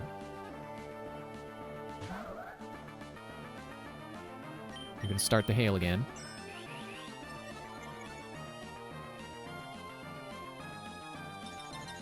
Called it.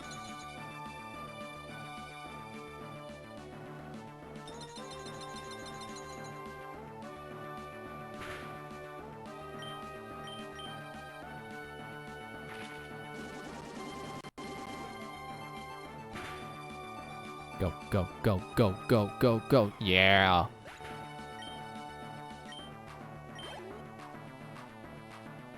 Will rain.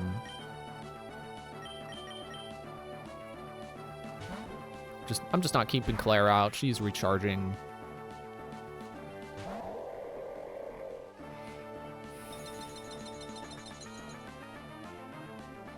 Pretty sure you're water ice. But I don't think ice resists grass. So Bullet Seed it is. I think Takuba is neutral to ice. Because he's part water, and water resists it, whereas grass is weak to it. Yeah, he should be neutral. You missed!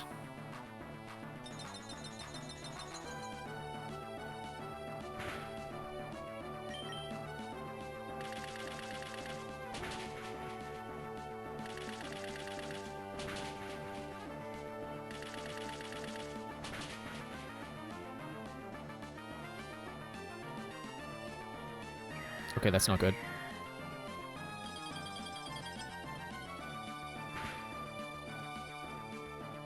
Even if that's neutral, that's still a lot of damage.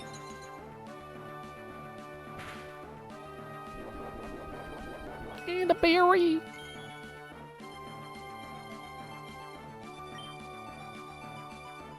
We'll just keep bullet seeding.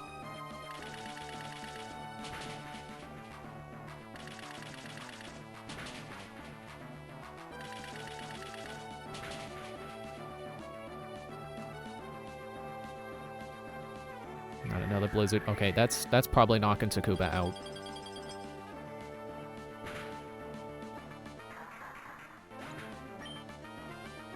Just get Claire back out. Get another Hyper Beam going. Why does it look like there's two spaces between hail and stopped.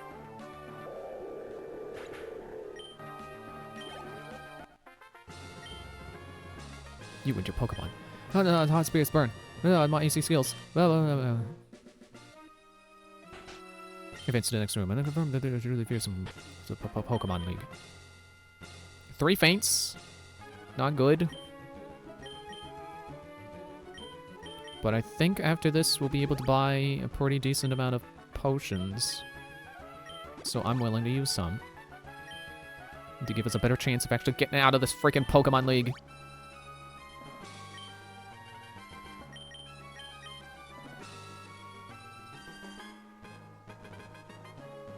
Okay, I'll give a Super Declare to top her up.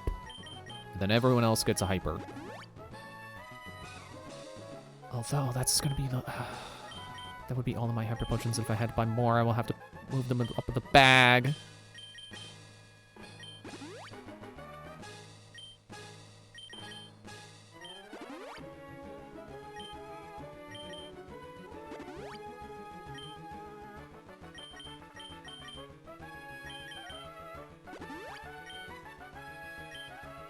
Okay.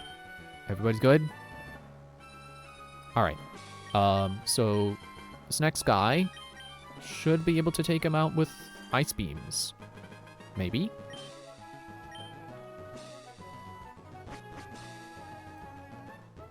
I forget all of his Pokemon. I remember the one I lost to, but that's like his last Pokemon.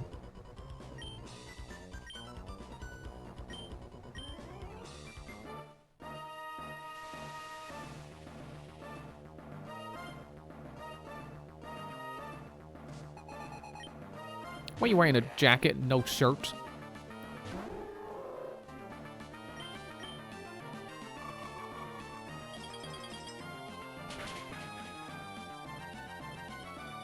Nice. And that should be a level for Moondrop. Salamence. Does he have 2 of those, or is... No, not my physical attack. What will I ever do? Ah, crunch. No! No, not a dark move! No!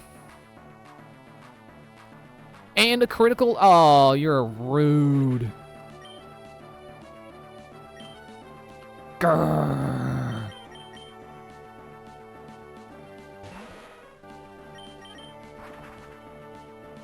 Are you flying then, huh?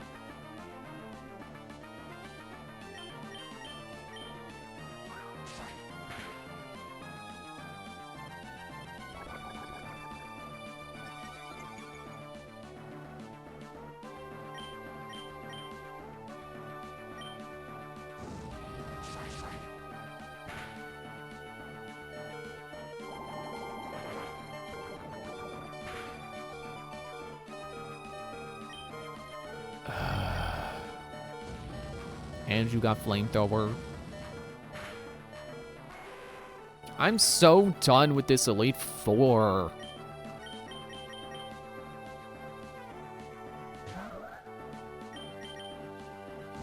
Oh, great. You hit me with the Dragon Claw first.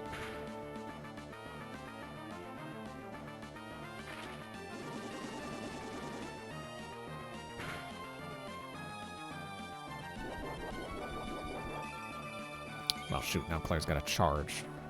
So she's done for. I just need one solid hit against this Salamence. Come on, Galeon, don't let me down. Well, I guess you can't do anything about it if he goes up. Technically, now, relatively, I have gone down.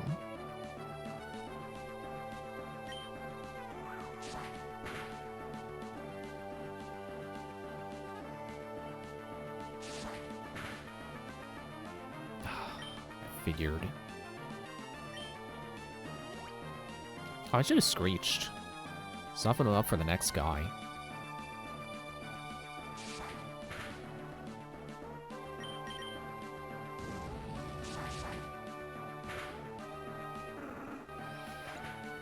I'm just sitting here thinking, like, People want these games to be harder?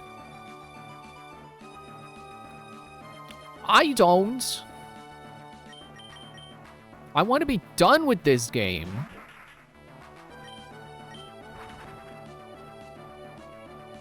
Oh, right. I'm weak to that. Rain dance, ha ha ha.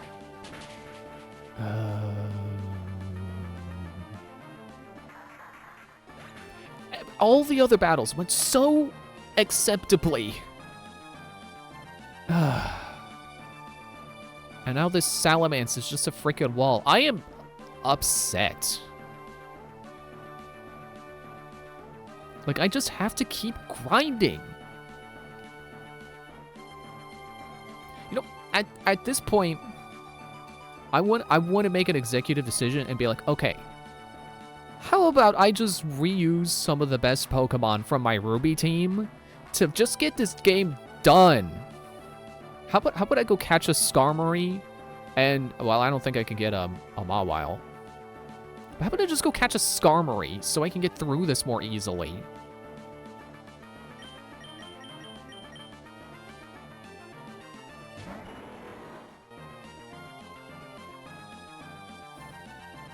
Like, I don't even have good options.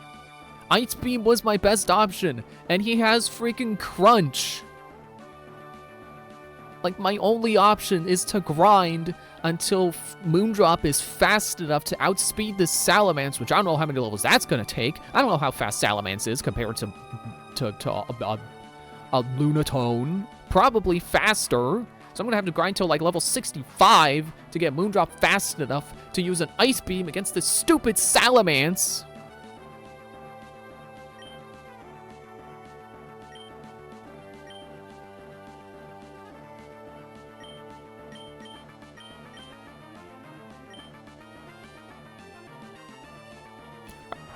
It's part flying? What? Or does it levitate? You're not the king of the sky, I'm the king of the sky!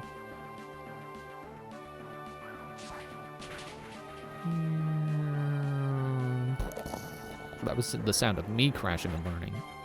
Remember when I did that earlier? Except it was me this time. I hate you, Drake.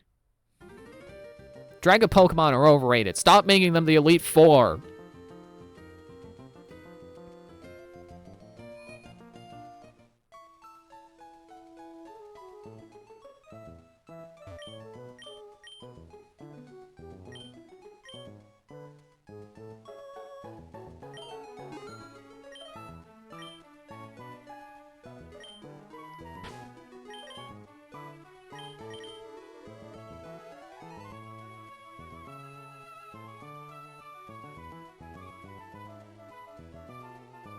Yeah, I've got some battles to go until I can make a nice stock of items again.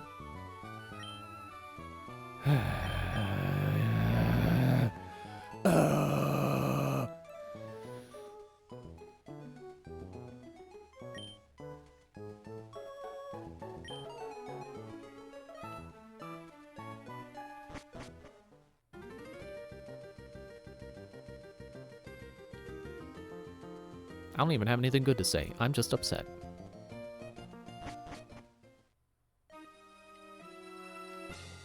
You know what? Let me go see what Cerebi says about this Elite Four. Do they recommend anything?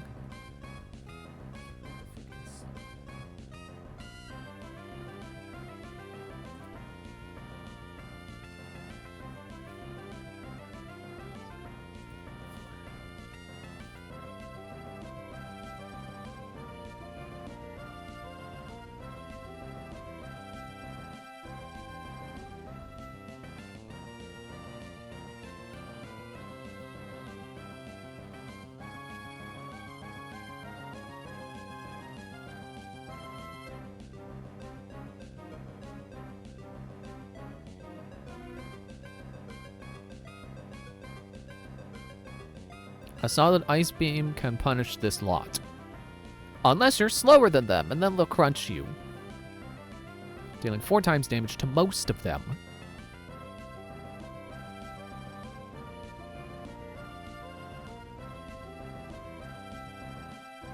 Yeah, so except for Shelgon, all of them are extremely weak to ice. So yeah, if I could just get Moondrop to be faster than the Salamence, I can win.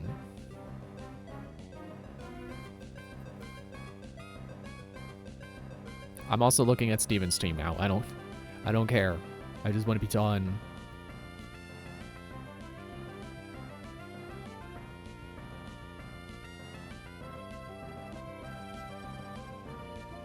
Okay, so he does have a rock grass on his team, so that's gonna cut into my water plan.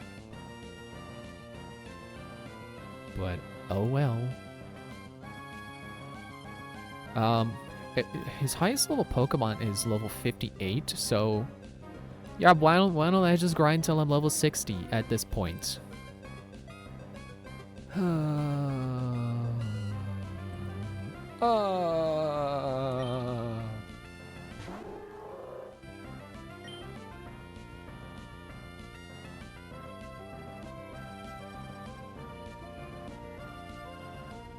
I think you're Rock Steel, so I'm switching to Takuba.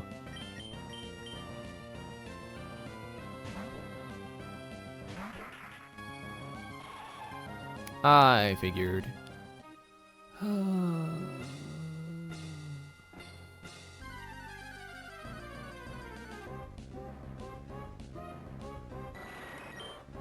Golbat, I don't care.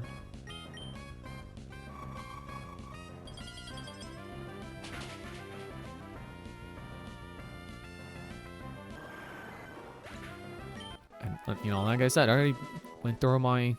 I had that little text document with things I'm going to talk about, and I already finished talking about them. It's mostly just how much I enjoyed Frick Bears. Like, I can't even talk about that, because, like, I already said everything I have to say. I like it. I'm looking forward to playing more of it.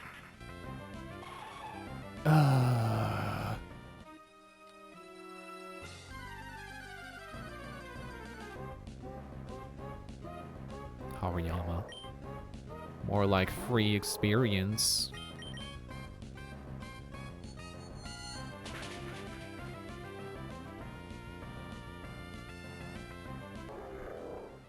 I wonder if Moondrop's defenses are good enough that I could give them, like, I could like, at the Shelgon or whatever was the first Pokemon on Drake's team, just use them to just spam Cosmic Power until my defenses are max.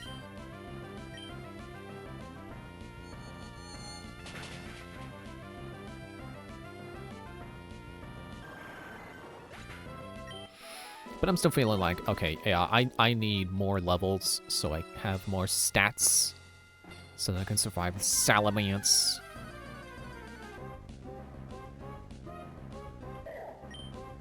Which I think that Salamence is kind of the only thing I have to worry about on Drake's team. So if I can beat that, I should be good. But it's the same Elite Four problem I keep running into. It's like, oh yeah, they're Dragon. I'll just use Ice Beam. Oh, you one-shot at my guy with Ice Beam. Oh.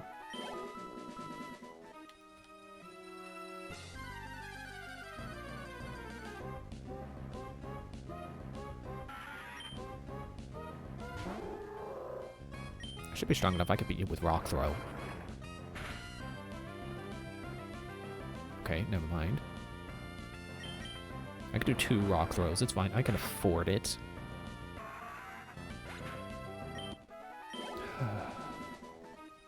Sorry, my exhale is shaky because I'm tapping my leg. That's how impatient I am right now. I just want to beat this game. I'm going to move on to Leaf Green. I'm going to have a Charizard in Leaf Green. Did you know that? Because I've already used the other 2 starters, so now by law I have to use Charizard. I already have a nickname ready. It's the same nickname I gave him when I first tried Leaf Green, and I played for like maybe an hour, and then my brother was like, "Oh, actually, I want to play Leaf Green. So here, you play Blue instead." And I was like, "Oh, okay." I think he did trade his. I think he traded my Pokemon to a different game so that they at least weren't erased when he started over. I don't know if I ever got them from him, though. I might have. Because that would have been, I think he would have traded them to, like, Heart Gold.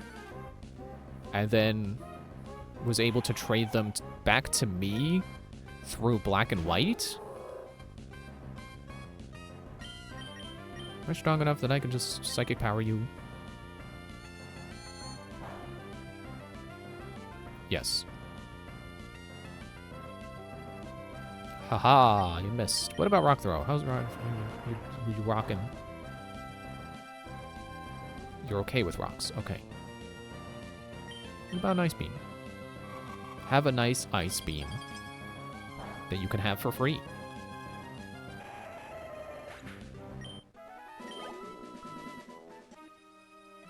That was like nothing for experience. Isn't that supposed to be one of the Pokemon given good experience on this route?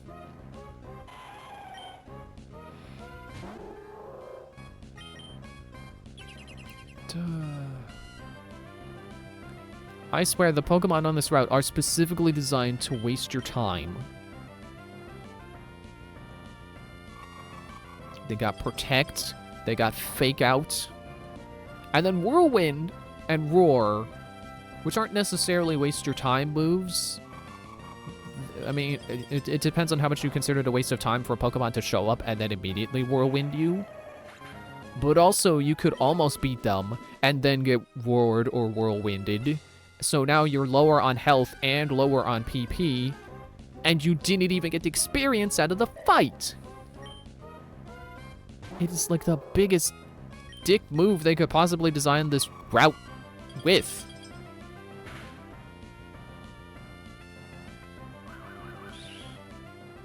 See?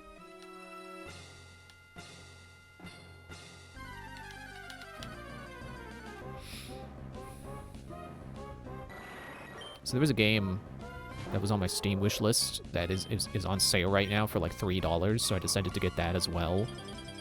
I think it's called Wayfinder.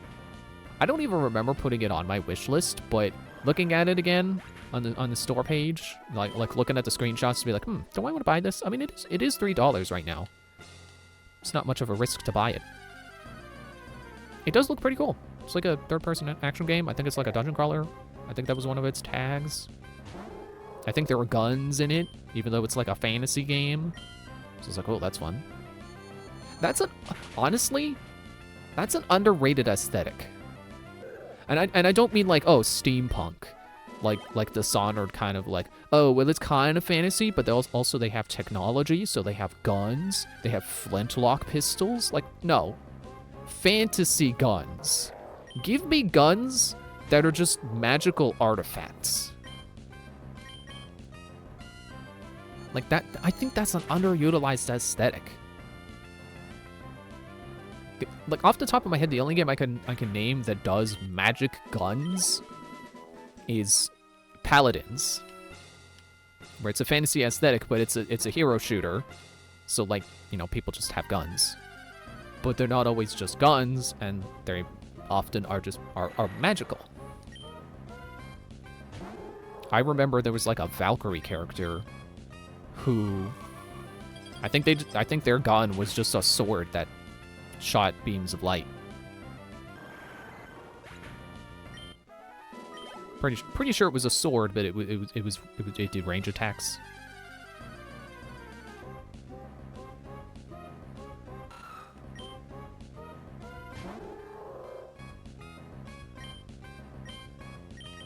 Throw a rock at you. You're so small I could smoosh you. Never mind. Fine then. See if I care. I don't. I'm not crying.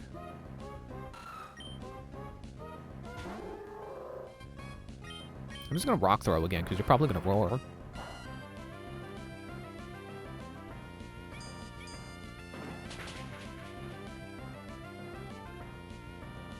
That's an unreasonable amount of damage.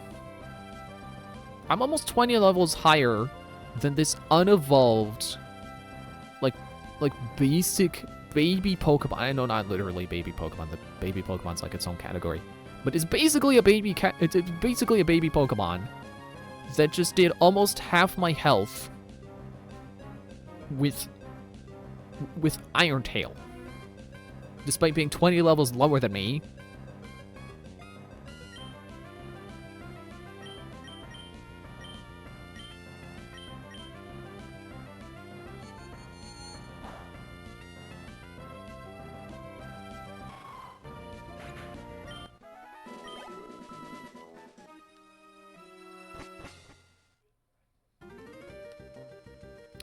You know that painting that's like the melting clocks? I think it's by Salvador Dali. That's me right now. That's how bent out of shape I am. I am one of those Dali clocks.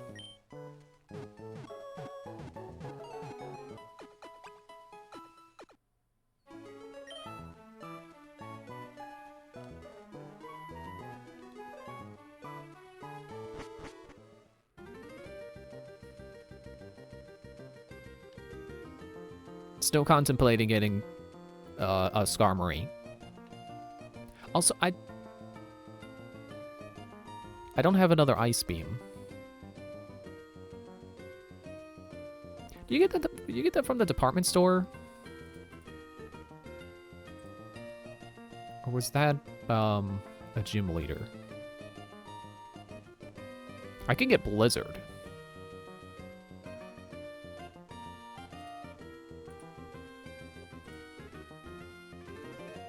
Now my question is, can Skarmory learn Blizzard?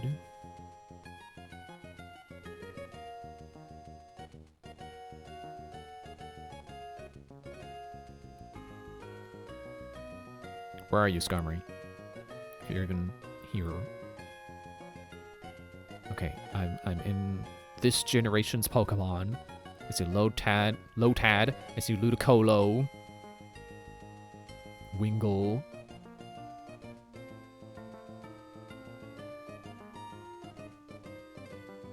Aggron? Really? Kecleon. Okay, apparently Glalie is just ice. It's here in this list, and it's just ice. But where is the justice? Okay, I've hit Kyogre. Yeah, Skarmory could not learn it.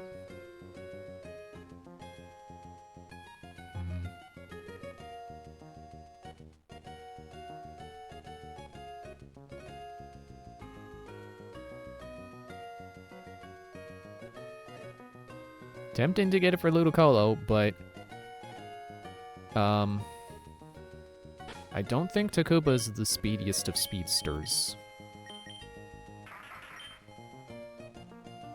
94. What about Salamence? Oh, sorry, Salamence, because it's an E. I'm saying it's Salamence. Like Lance.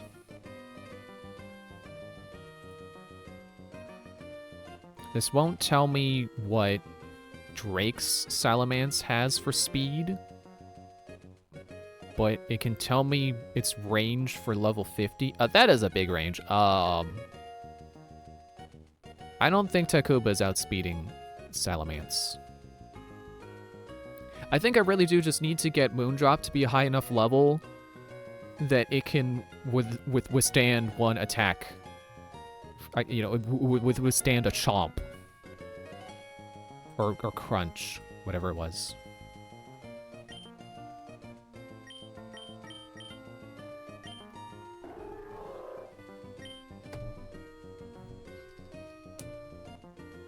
I mean, grinding Galeon up is also an option.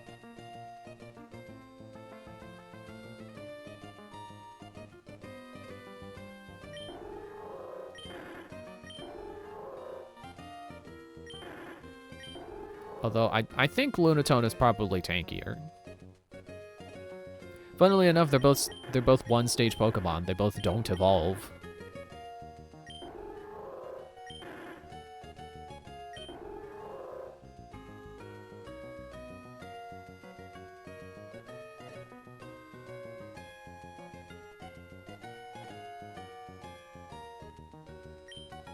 I think that's it. That's all I can do. I can keep grinding until Lunatone is better than Salamence.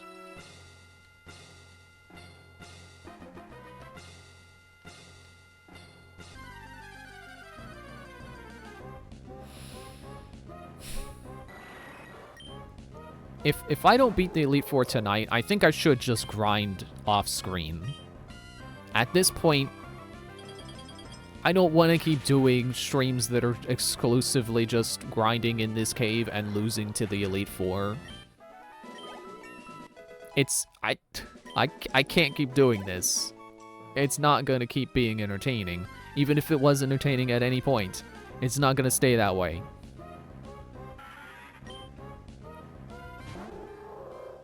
It might already be not entertaining anymore. I don't know. I think that entirely depends on my commentary, and it's certainly gonna get worse when I get upset.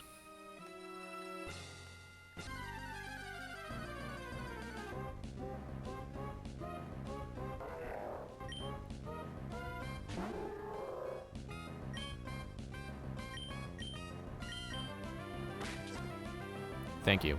Thank you for fake out. Excuse me.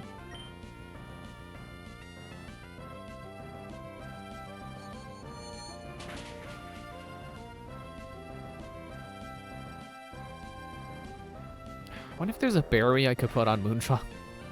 If there's a berry I could put on Moondrop to prevent critical hits, that could help.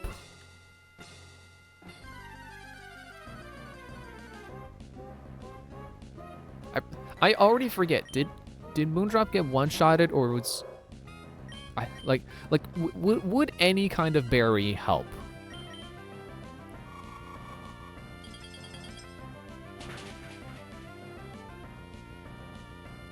You know what I could also do is I could grind money for calcium. Let me get one more battle and I'll go back to the wiki.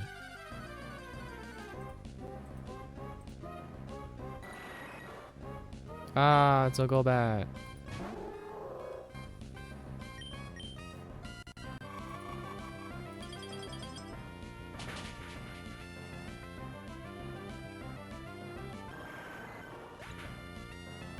Oh, that's at least 2 half Elite Four runs for 1 calcium. 9,800 Pokies for 1 calcium. Oh, it's cold in here now. I'm gonna turn the fan off, but I'm gonna have to turn it back on when the AC turns off, because then it's gonna get stuffy again. It's just like Five Nights at Freddy's 3. You gotta turn the fan on so it's cool in your office, but then the heat's gonna keep building, so you're gonna turn the fan back on eventually. I can't believe I can't believe I figured out how to play Five Nights at Freddy's in real life.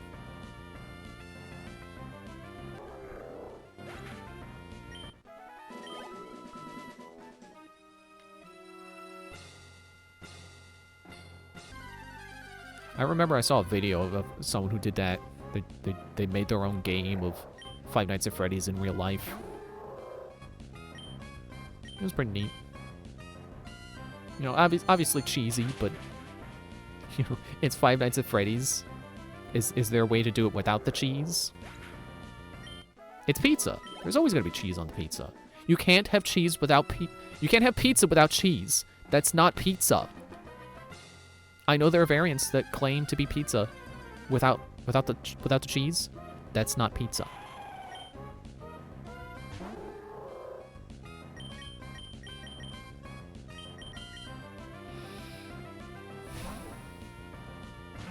Yeah, that was by yeah, I figured you'd do that.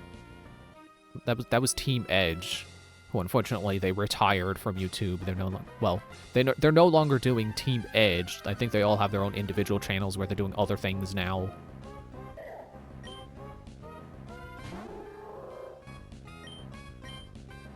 Yeah, what's unfortunate about that?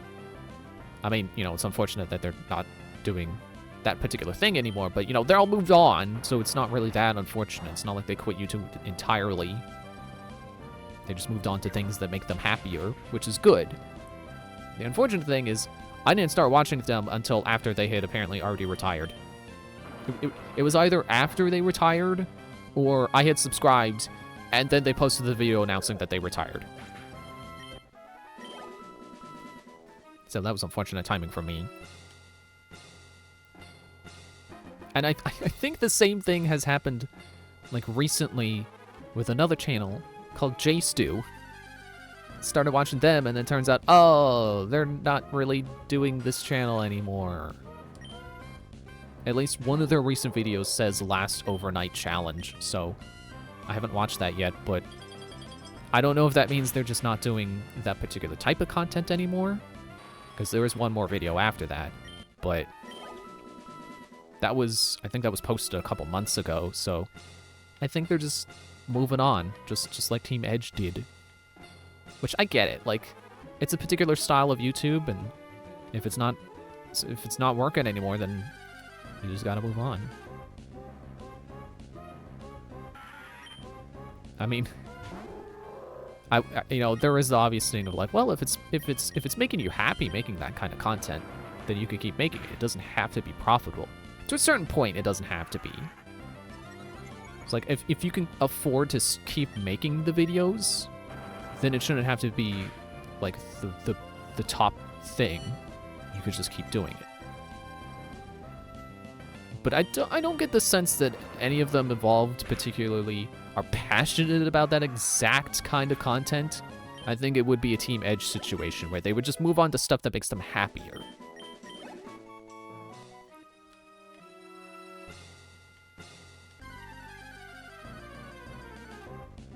But yeah, if I had $1 for every time I started watching a YouTube channel that apparently already stopped making content, I'd have $2.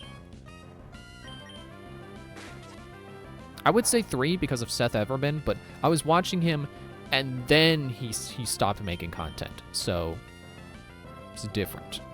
He stopped making content after I subscribed. And it was, I don't remember when I subscribed relative to when he stopped making YouTube, but at least a year, so it's not the same thing. Thanks!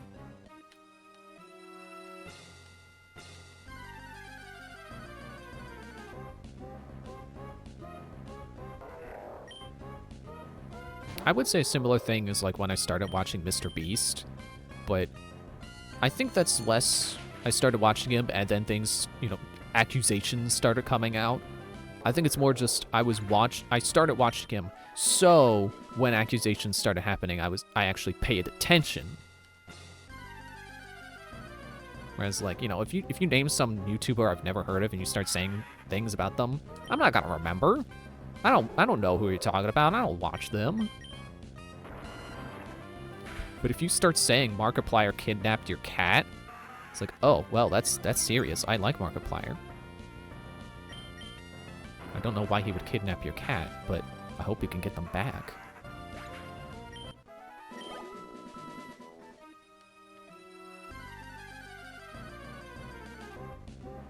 I saw someone once say that if Markiplier gets canceled, they're quitting the internet. It's like, I can agree with that sentiment. Markiplier is, like, he is, like, one of the, like, few people who is tremendously popular on YouTube that is actually, like, a genuinely really decent person. Like, I think he is just self-aware enough to the point where he recognizes the amount of responsibility he has as a content creator to, you know, not do anything stupid, but also, you know, has the heart to not do anything terrible.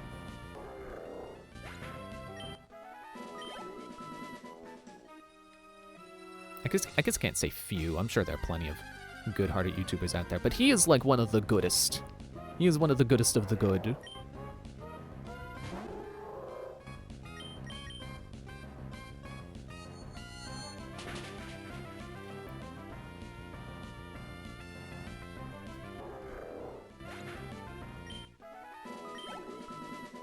I wonder if Hariyama gives such good experience because it knows Whirlwind.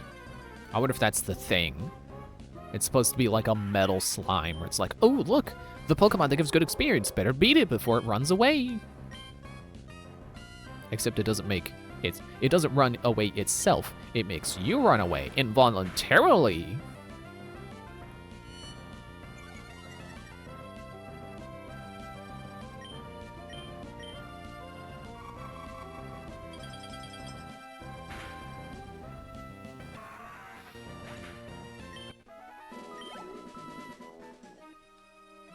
I don't know if I've ever talked about this before, but like, yeah, you know, I get why there's controversy with Mr. Beast. Like, I'm sure some of it is true. I don't know how, I don't believe all of it's true. I'm sure there are people who throw accusations around just for no reason. That is genuinely a thing that happens. And I'm sure some things may get overblown out of proportion and aren't as bad as people claim they were, but I also believe that sometimes there are just bad things going on. And obviously, I don't work with him, so I wouldn't know which things are true, which things aren't.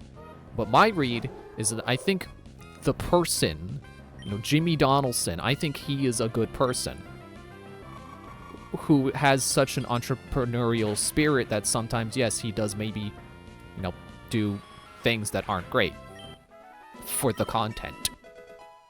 Like, you know, like one of the most recent things I remember was like, oh, look at his videos. With the ad break, the timer goes really quickly at first, but then it slows down the closer to the end it gets to trick you. It's like, yeah, that's a trick. The ethics of which I'm not going to debate because personally, I don't think it's that bad. Like, sure, it is tricking the viewer into thinking the ad break isn't going to be that long. But, like, you gotta get people watching the ad. I don't think it's... Like, it's not like he's stealing your credit card information with that trick. It's an engagement thing. That's been his thing since, like, the beginning, is figuring out how he can get people to watch the videos. Oh, critical hit. Nice. Like, that's why he's as successful as he is, because he's always figured out the tricks to the game of YouTube. And that's just one, you know, I can't even say that's something he figured out, because he doesn't edit the videos. He's got a team of editors. He probably tells them to do that, but like, it might not be something he figured out. It might be something someone else came up with, and he's like, yeah, sure, do it. If it gets more people watching the videos, because, you know, more people watching videos means more ad revenue, which he uses in the giveaways and the big, crazy videos. Ow.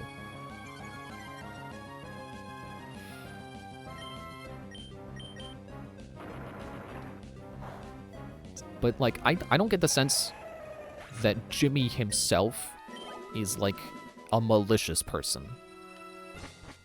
Like, it's not like I can claim I'm, like, particularly good at reading people, but, like, the vibe I get from the person himself is, like, he's at least better than, like, the average giant YouTuber who, you know, is,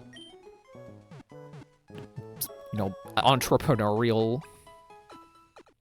Trying not to, like, name names, but, like, you know, there are plenty of YouTubers out there who have some kind of product that they you know, pitch all the time, and it's not a quality product, but you know, they're selling it anyway because they want the money or whatever.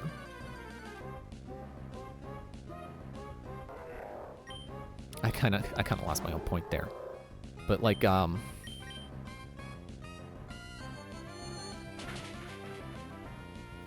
you know, from their you know, the personalities they put on camera, you know, there are certain cracks you can find, like, you know, how they treat people in their videos. Like, if someone falls over, are they quick to say, hey, are you okay? Or do they laugh and are they like, oh man, that was good content, you know? Like, I remember there was... In fact, this is someone I would name names with, if I could even remember the guy's freaking name. I remember seeing a video of a guy, you know, he's a trashy YouTuber. He's not one of the good ones. He's one of the bad ones that actually deserve being canceled. There's a video of him driving his sports car in the rain at a, you know, really high speed, and he spins out and crashes. And you know, he's got that content grind mindset. He's like, oh, I gotta be filming. Oh man, here, a friend who was in the car with me, who I was endangering. Here, film me. Film my reaction to my car. Oh man, my car. Oh no, I'm so upset about my car. Meanwhile, his friend is bleeding. You know, his forehead is cut in the accident. But no, he's the one with the camera. He's got to be recording the star reacting about his car, and he's not even asking his friend if he's okay. Like, you know, that's the kind of stuff you can... That's the kind of stuff you can pick up on, not needing to meet them in person. That's the kind of stuff that gives you a sense of who they are as a person when the camera's off. You know, if they're like that when the camera's on, who knows how much worse they are when it's off. But I've seen enough moments in Mr. Beast videos where he shows like actual compassion towards the people in his videos that, yeah, I don't think Jimmy himself is a bad person. Again, certainly not malicious. Does he do algorithm tricks to, you know, basically trick people into clicking on the videos and watching all the way through? Sure. But again, that's just the game of YouTube, and he's winning. You know, algorithmically, he's winning. Can't say winning in terms of quality content, because that's certainly its own argument. But he's at least figured out how to win at the algorithm. He has tamed the beast of the algorithm. Oh, hey, that's why they call him that. Oh.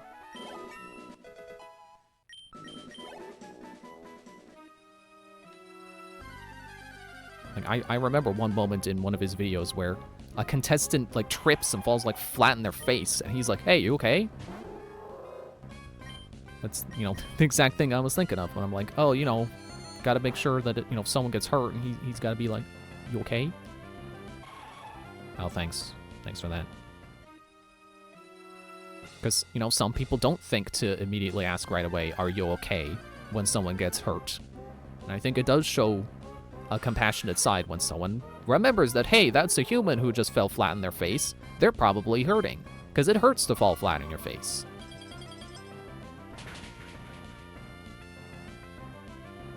That was probably a waste of Ice Beam on Zubat. I probably could have just done a rock throw. Do I even need to be grinded more? I have a Salamence to beat, so I suppose yes.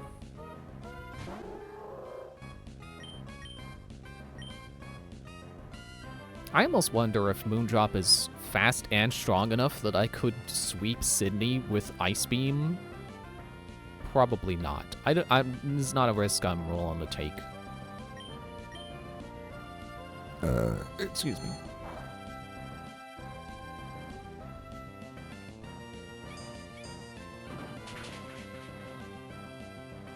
Ow.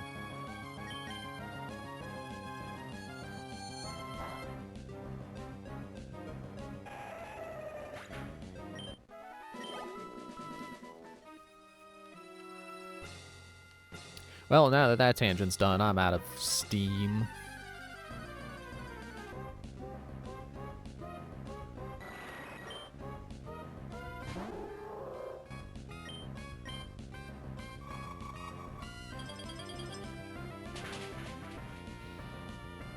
Now, when I was checking on my the tracking the shipping progress for my T13 figure.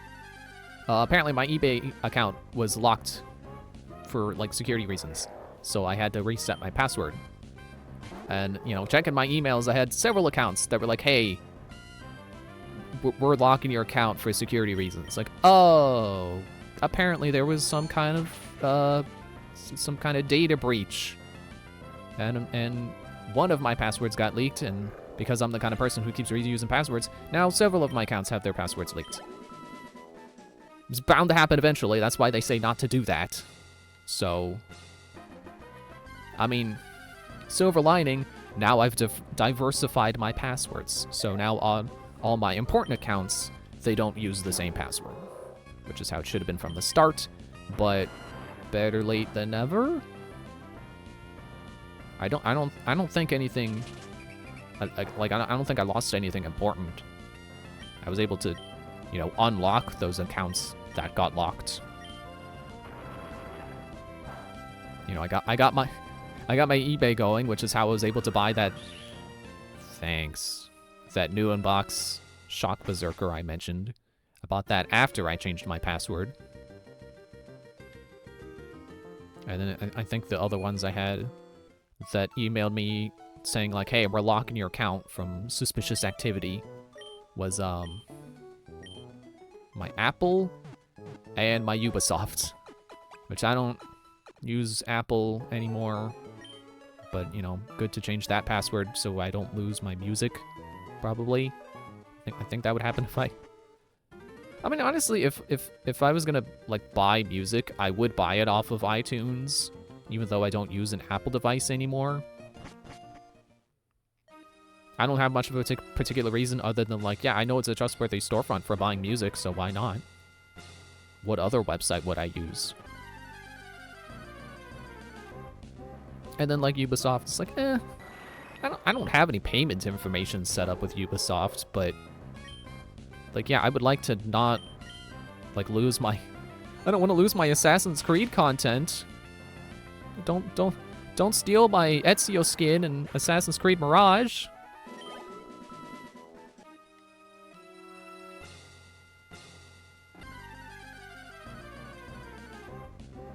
And actually, Google Chrome has a little thing up in the... like, when you go to, like, make a new tab, that's in that, like, menu bar... it says like, oh, compromised passwords. So I just went through and everything that said it had a compromised password that was important. I just went and changed it. Even if they didn't email me saying someone was trying to get in or suspicious activity notice, I changed it anyway. And anything that wasn't important is like, I don't care. They can have it.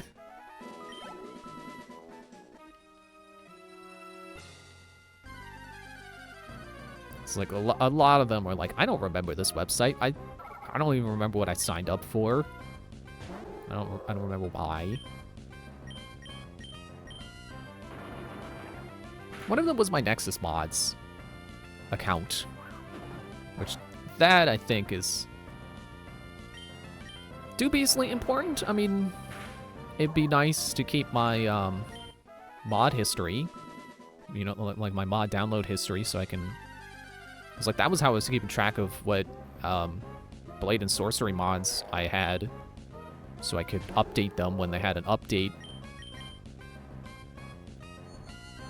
Although I remember last time I tried to play Blade and Sorcery on PC, I couldn't get the mods working, so I think the game is just too up to date now, and the mods don't work anymore, and the people who made the mods aren't updating their mods anymore, so I don't know that any of the mods have been updated recently.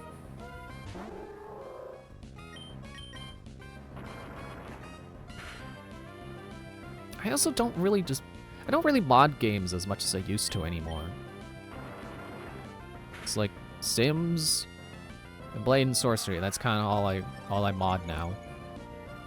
Although Five Nights at Fredbear's 3 has mod support, I noticed. Maybe I'll try some of those out later once I get used to all the vanilla content.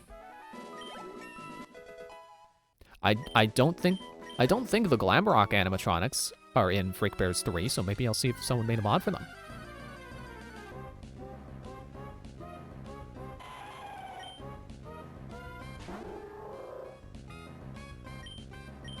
But yeah, let that be your PSA, I guess.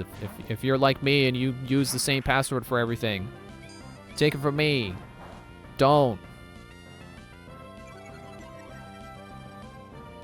Like, Chrome has built-in password management, so it's like, just if you're using Chrome, just do that. Just use the button that's like generate strong password. Have Chrome remember the password for you. I've also been saving them to text files in case Chrome for whatever reason gets the password wrong.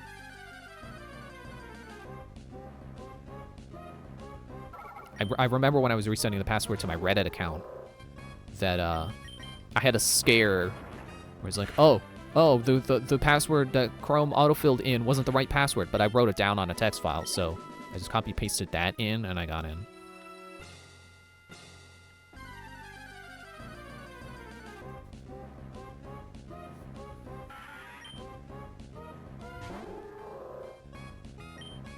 You're not even worth the experience anymore, are you? You don't give enough.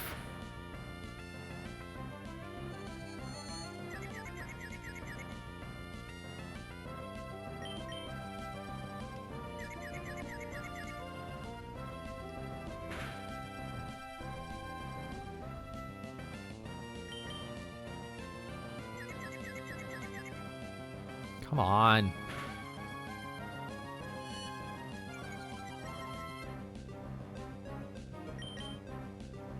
Good.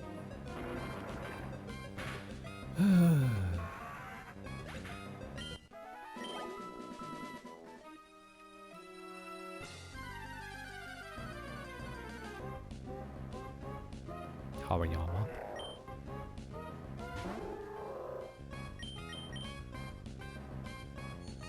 I wonder how many Hariyamas out there in the world were nicknamed E Honda. Because he totally is just E Honda from Street Fighter.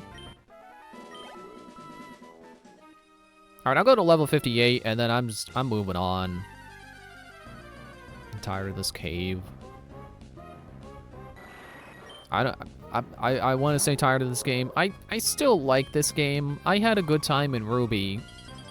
I had a good time in this game too until the Elite Four. Well, until Victory Road and then also Elite Four. I think I just didn't have a strong enough team. That's been my problem. Get a steel any steel type Pokemon you can get a steel type. And then get like one Pokemon that can counter, well, I mean, I guess it doesn't have to be the same Pokemon. Get one that can counter fire and or ground. Or get a Skarmory so you only have to worry about fire and probably electric.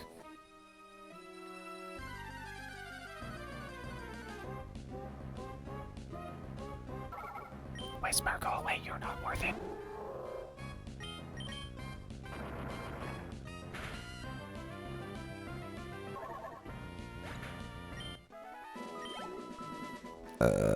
Excuse me.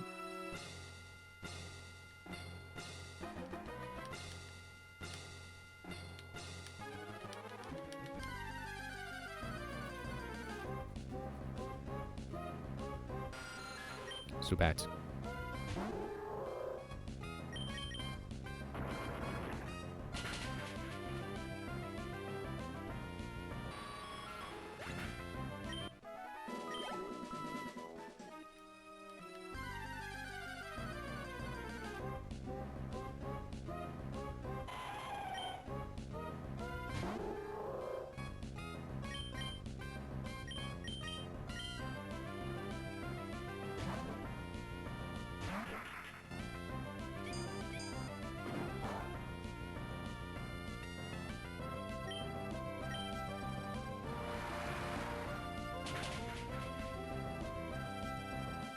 Which part of Takuba is it that resists steel?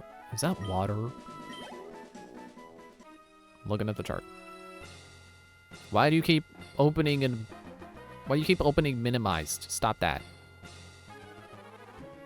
Fire, water, and electrics resist steel. What? Why those types? Like, it's not like it's a mutual... You know, it resists it and is also super effective against it. Fire is the only one that's super effective against it. It's neutral to water, and is it neutral to electric too? Yeah, neutral to electric. What? I don't understand the logic.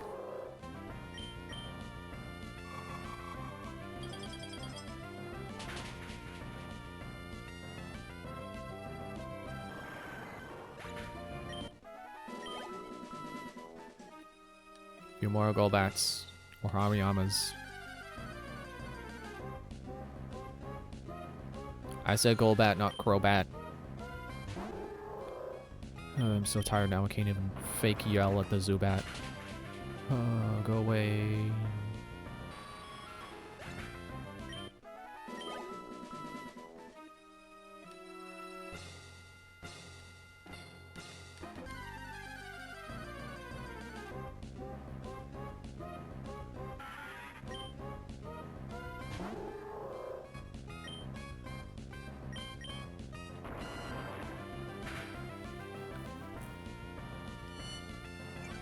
Ah, Screech.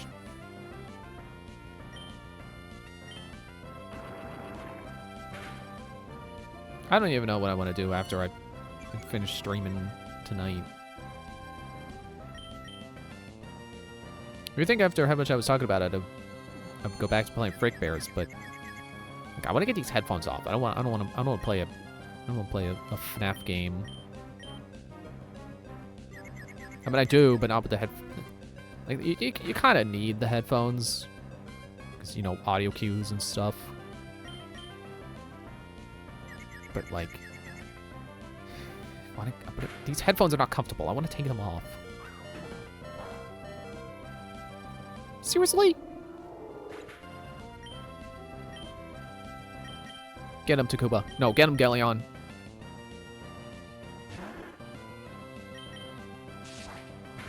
Get that level up. Ding.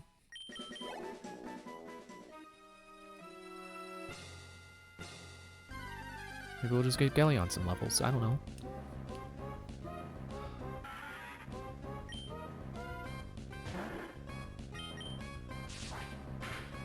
You know what I realized earlier about how I was saying, like, getting Glitch Trap was a mistake because it gives me limited use of my camera. It just means I gotta get used to the audio cues better. Because, like, FNAF 1 style gameplay really, like, you really only need the cameras for Foxy. Well, Foxy and Freddy. But if you count how many laughs Freddy does, you know where he is. He has a set line.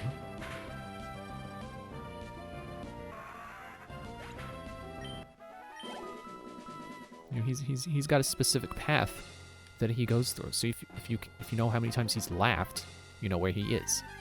I guess in Frick Bears you do need to know whether he's on the left or on the right. I don't think the stereo effect to the audio is strong enough that you could tell whether he's coming from the left or the right. Although I think you would see him at the doorways. Pretty sure you can see him at the doorways.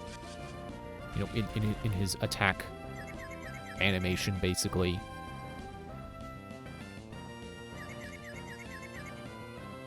Yeah, get him.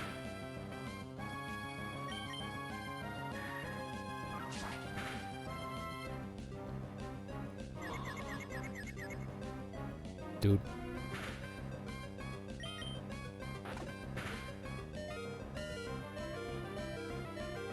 Dude! Dude!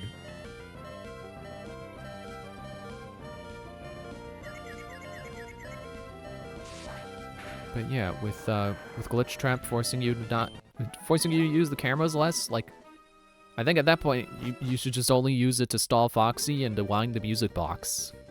And then just listen for everyone else. Although, I've got other animatronics to worry about, all the ones I've mentioned.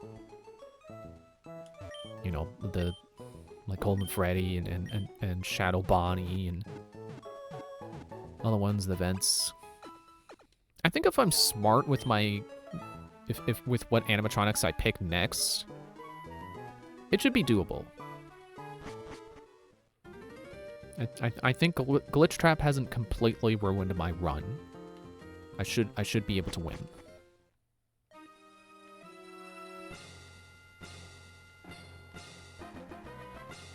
And you know, unlike other roguelikes, there's no limit to how many times you can die before it resets you. Like, As far as I know, you get infinite tries, and it only resets when you win or hit new game.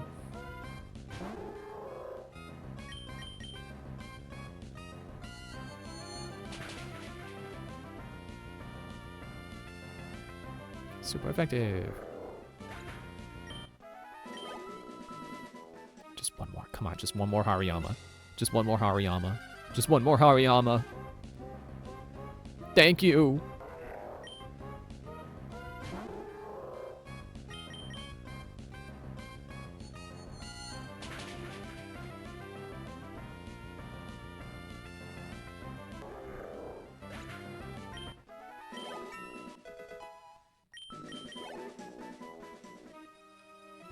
Man, if I'm gonna have to spend the weekend grinding, it's too bad I don't have anything in particular I want to watch. Like some, you know, like a movie or something that'll take me a long time that I can put on in the background to watch the whole time while I'm grinding. I was just yesterday and today watching Scott DeWaz's like long series, like his 3-part long video summary, whatever you would call it, of the Wii U's life, basically. No, not summary. Yes, starting with Sid. You know, that would have been good to say for the weekend if I know I was gonna have to still grind more. Thanks, Salamance.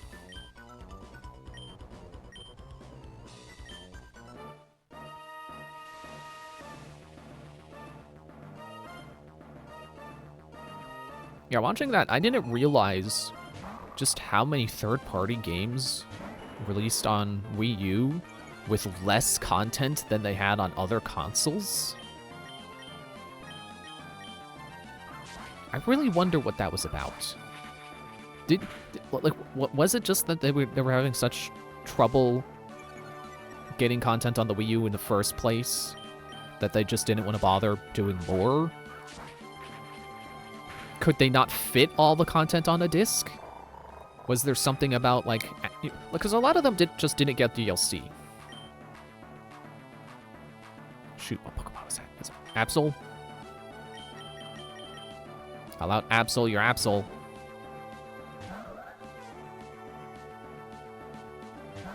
And it's funny, even Pokken, one of Nintendo's own IPs, you know, the Pokemon fighting game, didn't get the DLC it got in arcade. It released on arcade first, and then came to Wii U. And then the Wii U one didn't get the DLC that came to the arcade. It's like, what are you doing, Nintendo? That's your own franchise. How do you not get the DLC to your own franchise or in your own console?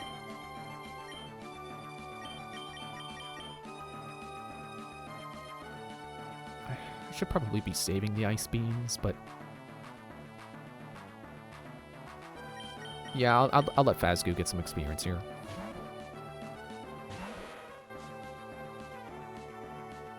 I wonder if there was something about like trying to get DLC on the eShop that was troublesome that developers didn't want to go through.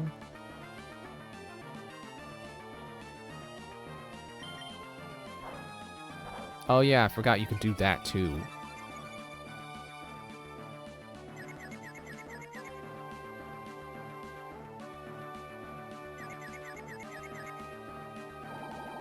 Yeah, get him.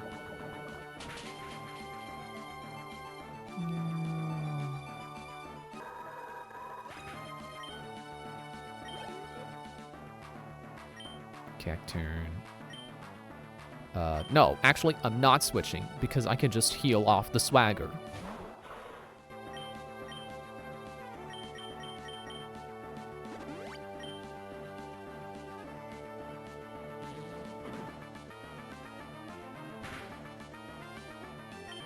Good job, Fazgoo. You took that like a champ.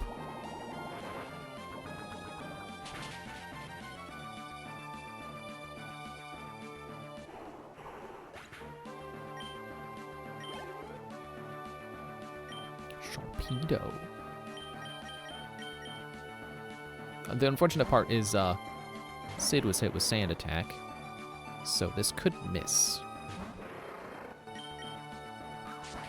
But it didn't.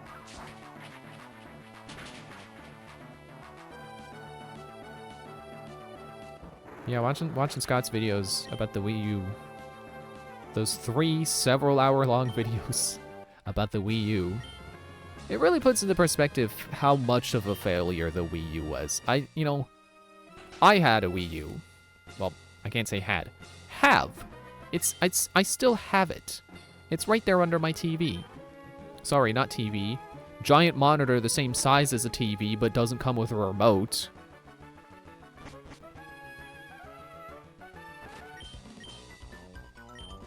And, like, I never really thought of any problems with it while using it.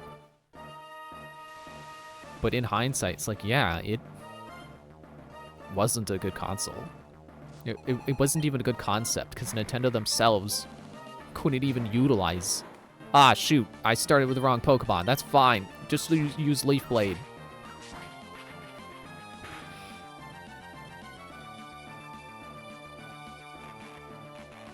That's also fine. I can switch.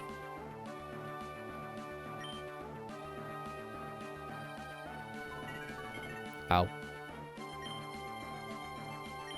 Just, right, you're gonna... if I thought of that, I would have switched to Claire. Please at least be critical.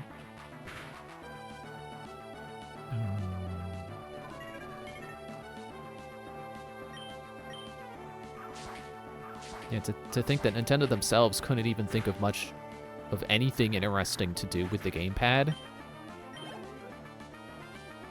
I think that is something that really says how not good the Wii U was.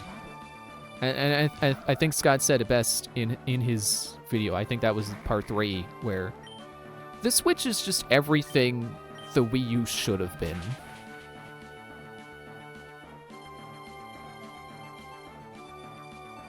Because I remember, wanting, like, oh man, if only I could just take the gamepad with me and play Wii U games, like, in other rooms or, out of the house by just taking just the gamepad. That's the Switch. The Switch is just the gamepad, but it's not a second screen. It is the screen.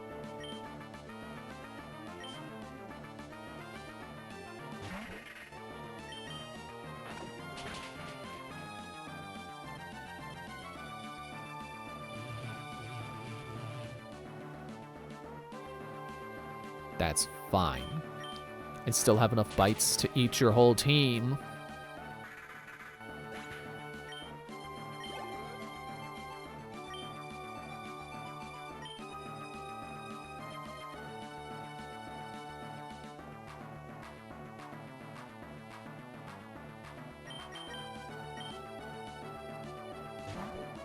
Just trying to remember, like, okay, Ghost Dark. I'm pretty sure it's Ghost Dark, so what do I use against it? I don't know, Surf. He already looks like he's ready to go swimming. I know I said that last time.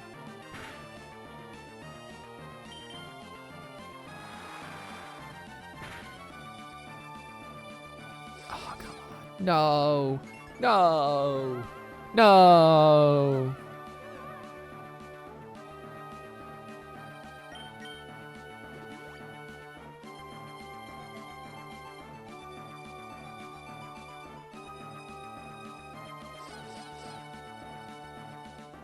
Okay, great. We just gave them free healing.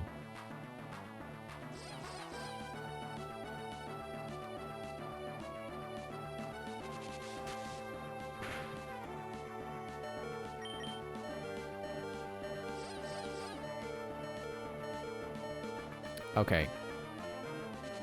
It's time for Phasgoo.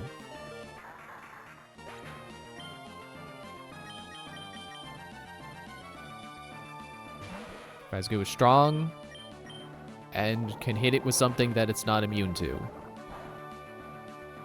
Never mind, it's immune. I forgot Ghost is immune to poison. Which only vaguely makes sense. Also, you have Psychic. Ow! Then how about this? Thunderbolt! Didn't see that coming, did ya? See, you're not the only one who could have moves that don't make sense for your Pokemon to have. Freaking Elite Four, with your freaking type coverage.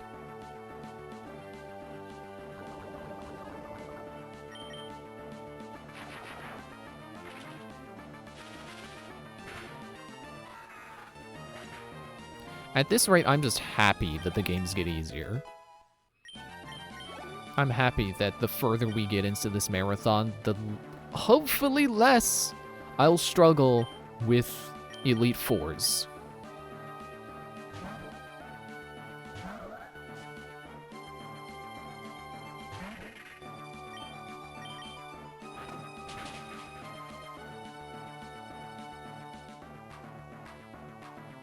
You flinch. You die.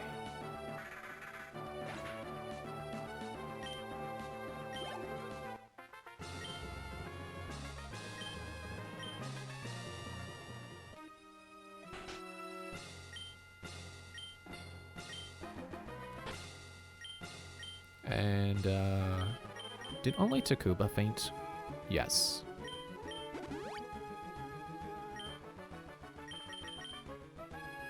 I'll just use super potions.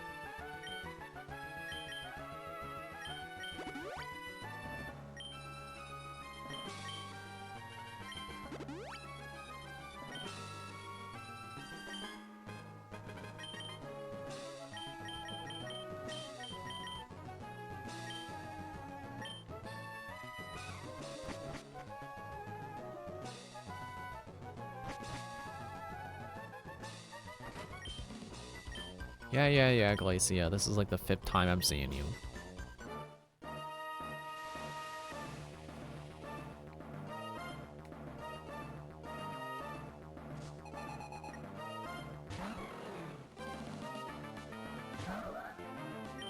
You can make it hail if you want. I'm swords dancing.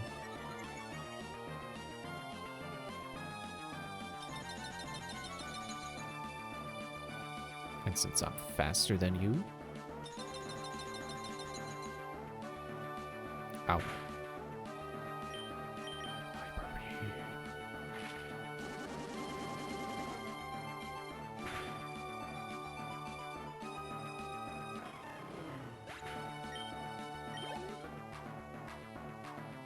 Celio!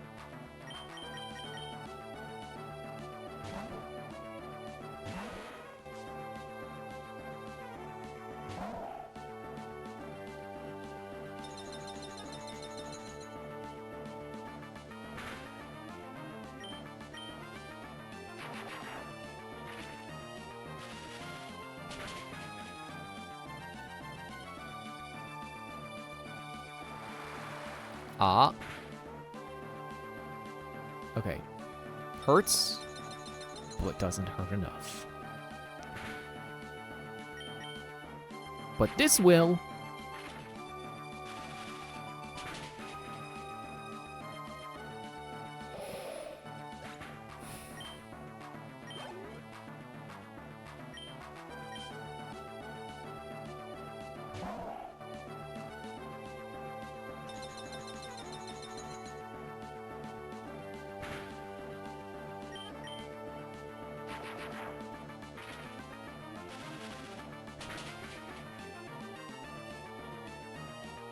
Ooh, I don't know if that's going to be enough.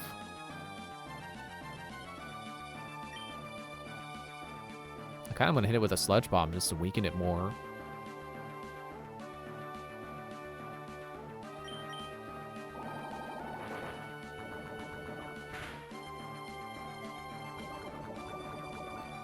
Or possibly completely make it faint? Well, this will probably make me faint. Dang it.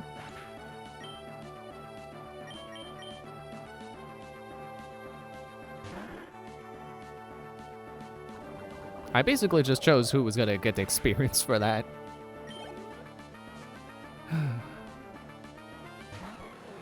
Glalie. Ah, Glalie! Sorry, that was supposed to be my screech.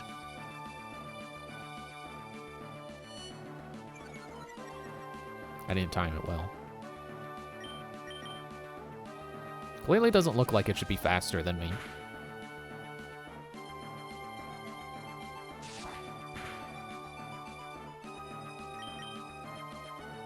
Oh, shoot. Wait. Ah, color change.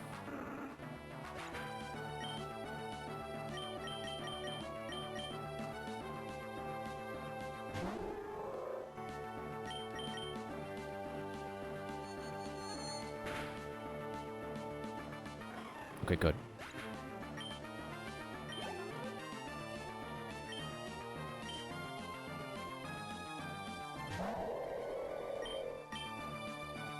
See if I can drop you with Psychic before you surf me. Nope.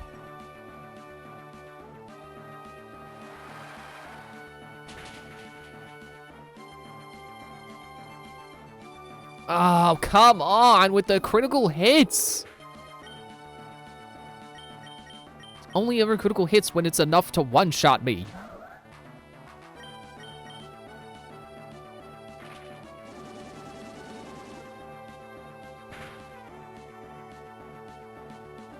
Are you serious? Don't knock out Claire too.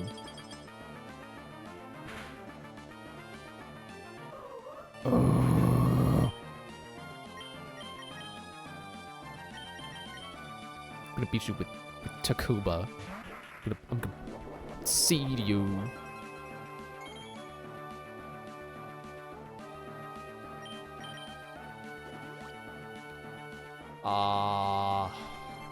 Have we lost?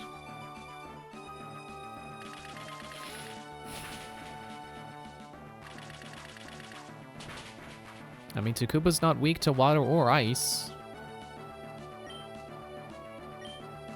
So we just gotta keep chipping away at the wall rain.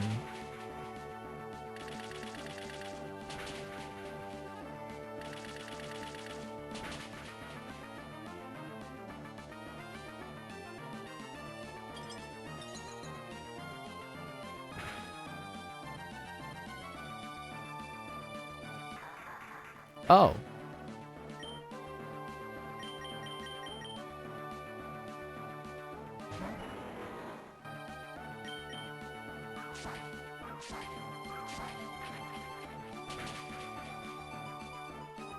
Get out of here.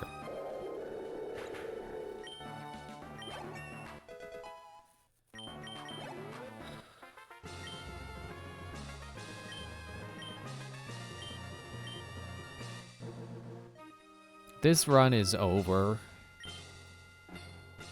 There was no way I'm making it through using up all of my remaining items. I mean, okay. I would like to see what happens if I revive Moondrop. This is the most I'm doing.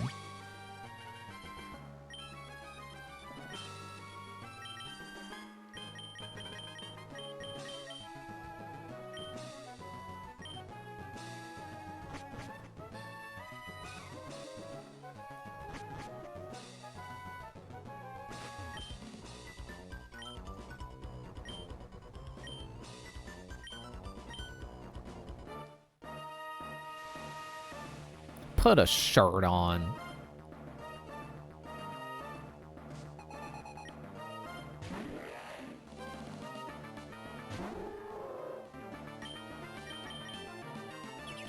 Huh. See if I care. I don't.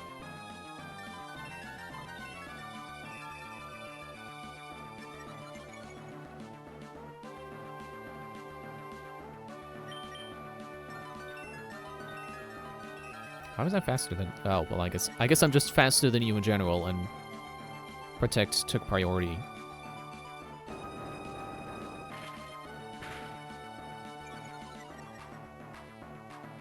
Ah, well, that's not good. I need that.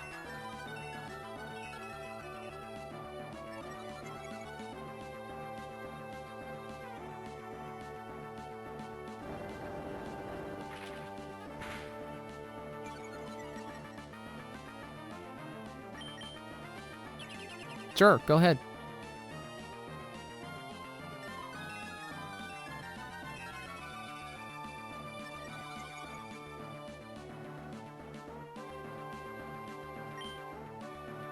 Here goes 5. Seriously, you have crunch?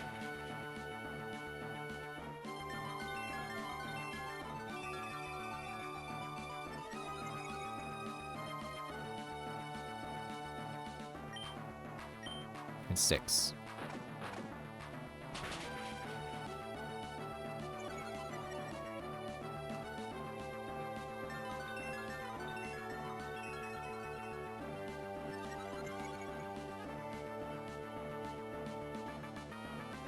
I'm gonna give you the best chance you've got.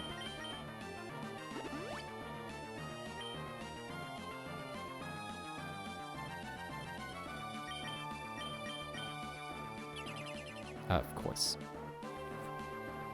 You can only do that so many times before I get you.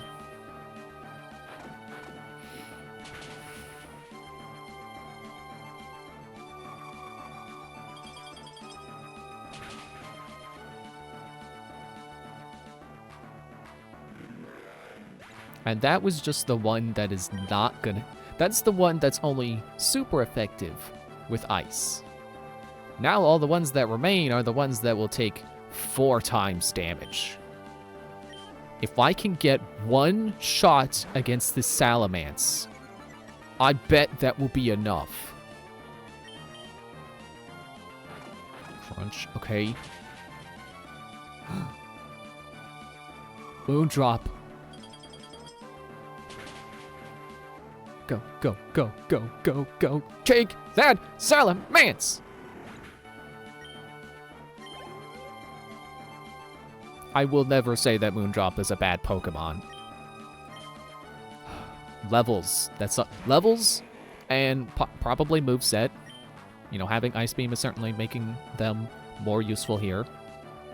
You know, being able to actually deal damage. And being leveled enough to not die in 1 hit.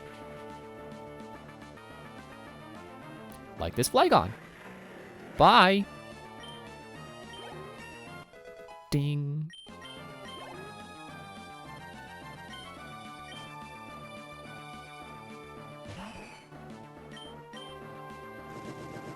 Okay. Okay. Okay.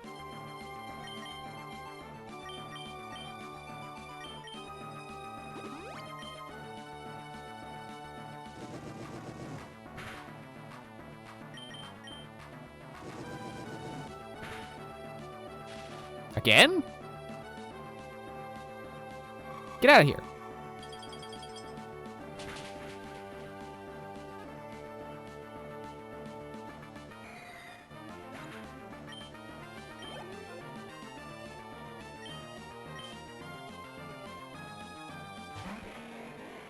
What are you gonna do, Crunch? Sandstorm? See if I care. I'm Rock. I don't think I take damage from sandstorms. Maybe? I don't remember. Go, go, go, go, go, go. Moondrop sweep. Moondrop sweep. Moondrop sweep. Suck it, Drake. Superb, it should be said. Yeah. Yeah, Lunatone is kind of superb, isn't it? You deserve every credit for coming this far as a trainer of Pokemon. You do seem to know what is needed. Yes, what a trainer needs is a virtuous heart. Pokemon touch the good hearts of trainers and learn good from wrong. You mean right from wrong? They touch the good hearts of trainers and grow strong. Go! Go onwards! The champion is awaiting. For a moment, I misread that as go cowards. I thought he was calling me a coward.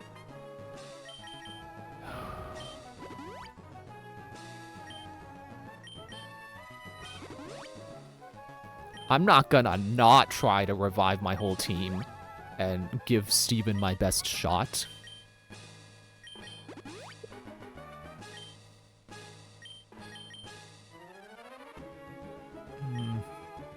I'd like to save my hyper potions.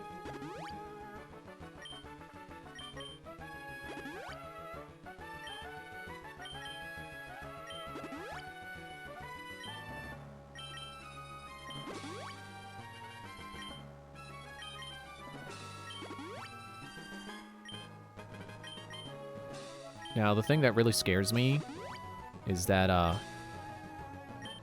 well, for one thing, I'm running out of potions. Fire Blast wasn't doing as much damage as I needed it to.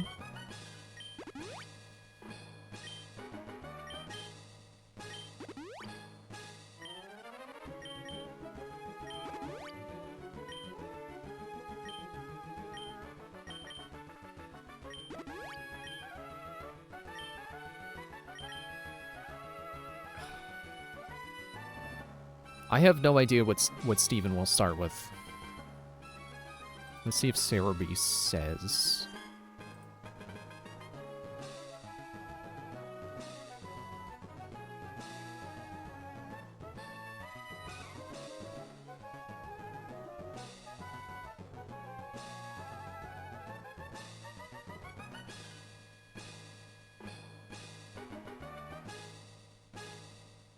Oh good, he loves confusion, poison, and entry hazards.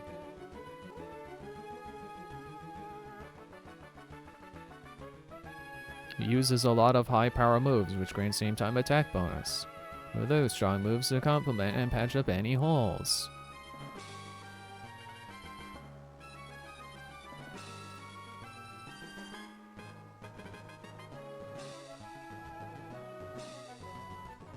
This text is tiny and I keep losing my place.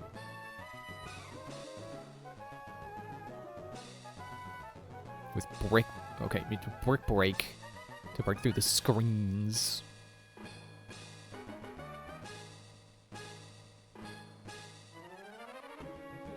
Which will also damage Cradillion and Aggron for very high damage. Earthquake is a fantastic attack to bring too, although remember that Skarmory and Claydol are impervious to it. The true star of the show here is Metagross, which has 4 very strong moves and can punch a hole in any team ill-prepared. Me! The good news is that you can look forward to having its pre-evolution give it to you after the game, but more on that later.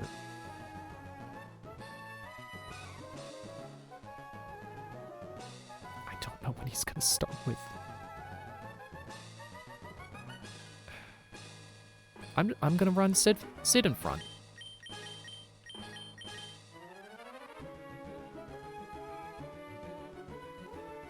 It's like unless he does Claydol first. I think Steel resists ice.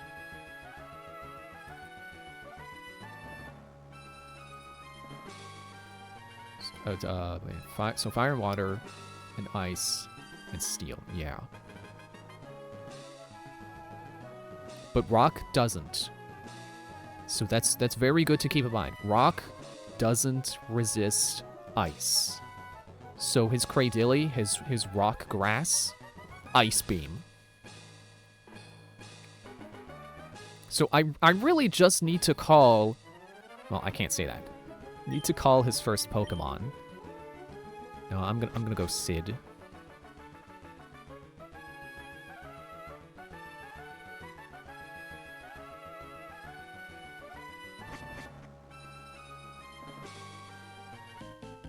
Welcome, Brendan. I was looking forward to seeing you here one day. What did you see on your journey with Pokemon? What did you feel beating so many other trainers like you? What has awoken in you? I want you to hit me with it all. Now bring it!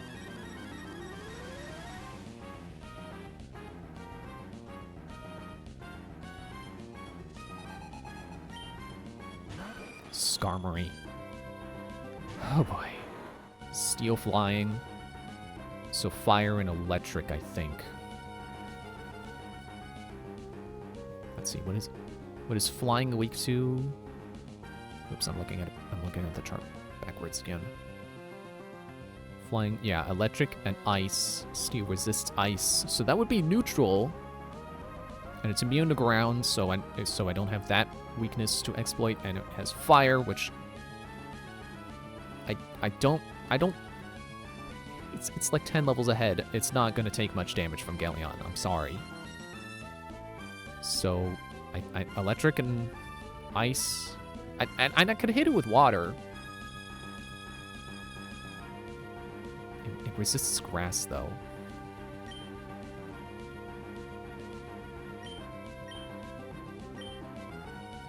Like, it's immune to this, resists this, resists this. Sid was not the good opening choice.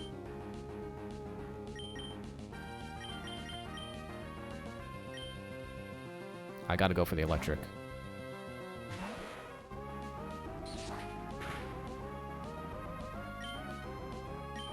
Okay, let's stack some acid armor here.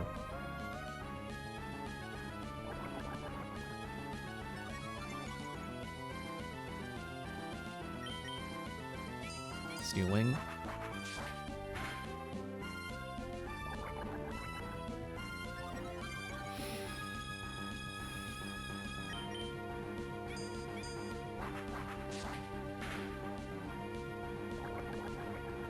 And I only need to do 3 of those because it's sharply raising my defense. Okay. Hyper potion. Kinda need it already.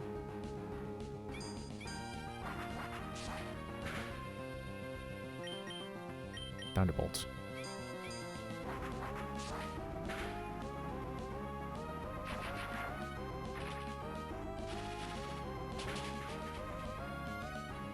Okay, good. I wouldn't even mind if this puts Skarmory into healing range, because let's get those potions out of the way. Yeah. I'm gonna go for a minimize. Oh, okay, you're changing. Well, I still get a free minimize. So that's Ghost Ground.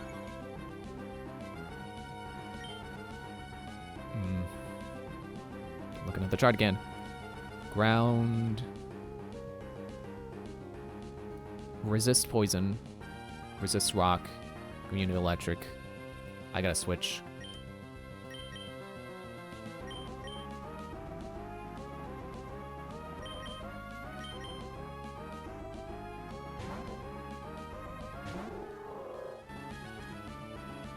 Haha! Ice beam! Go, go, go, go, go, go. Okay. Ooh. Defrosted it already. Light screen. Okay.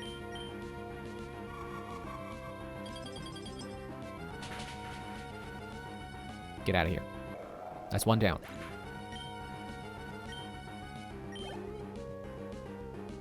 About to use Armaldo. What was that again? Rock bug.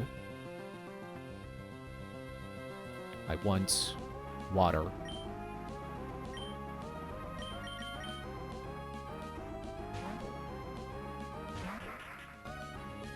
Ow.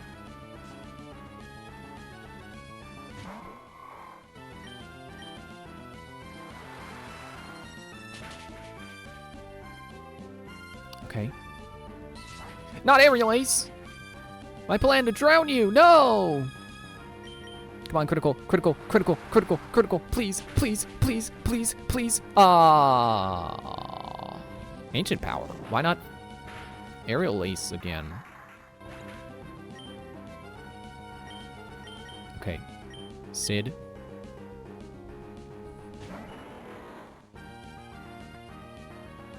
Either outspeed it or out-tank it.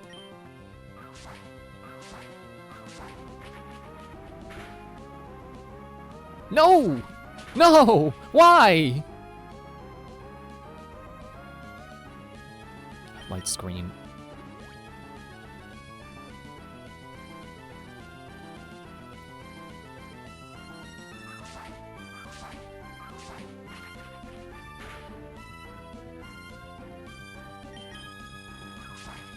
Get out of here, Armaldo. That's not a Pokemon name, that's a person's name. Cradilly. That's the rock grass. Rock does not resist ice.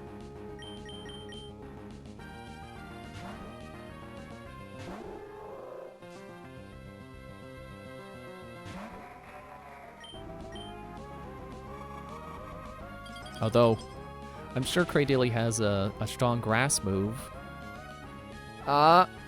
Giga Drain, no! Come on, Moondrop. Come on, come on. You swept Drake.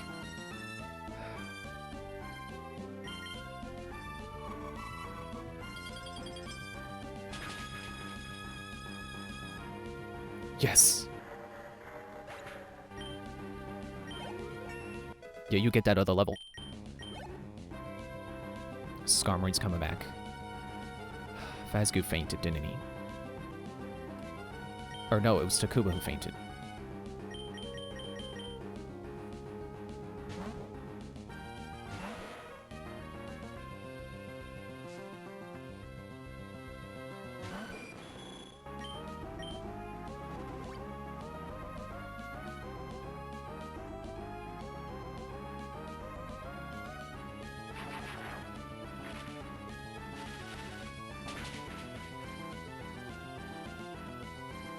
Suck it, Steven!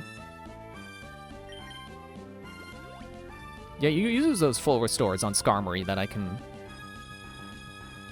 Thunderbolts. Don't save them for Metagross.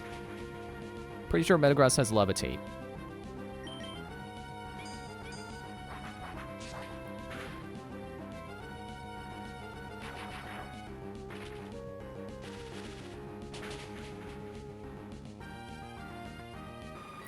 Okay, what's he got left? He's got Metagross. He's got Aggron. Steel Rock. Steel Rock. What do I have? I don't have anything for Steel Rock.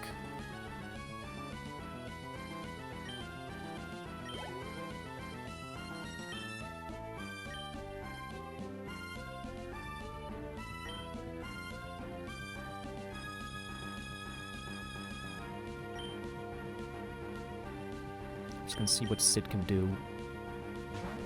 Grass would at least be neutral.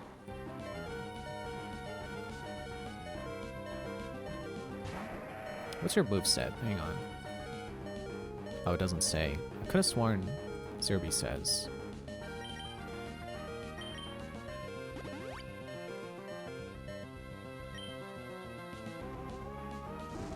Dragon Claw figures. Wait, Earthquake! Wait, wouldn't that be, like, mega effective? Or I can critical hit! Thank you, Sid! Metagross. This is it. It's Psychic Steel. I am going as far as to, well, for one thing, just in case, like, the power goes out or the game crashes or something, just making sure. I'm gonna go as far as to open up a type calculator. Just so I can have certain weaknesses here. Ghost, Fire, Dark. Really? Wait, really? Did I put that in right? Steel, Psychic. Doesn't Steel resist Dark? Is that...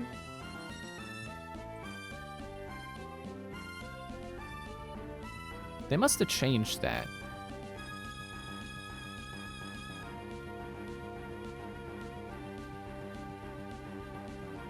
Well, it's... Okay, it's...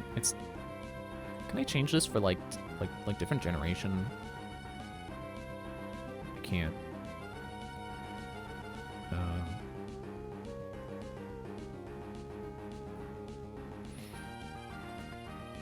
Do I still have open... Okay, it doesn't even say ability.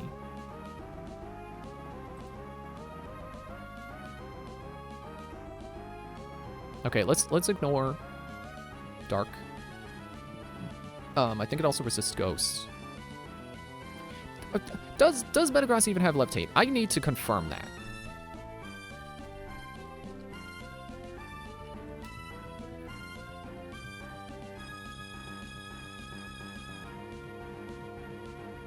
Clear Body and Light Metal.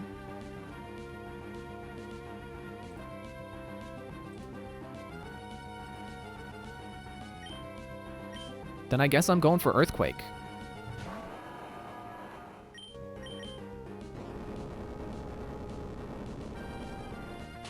Go, go, go, go, go, go, go, go, go, go, go. Okay.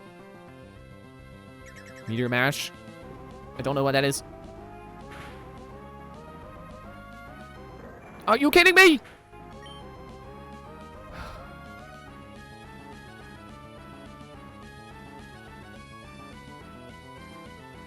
Okay, let me think about my other options here. Electric would be neutral.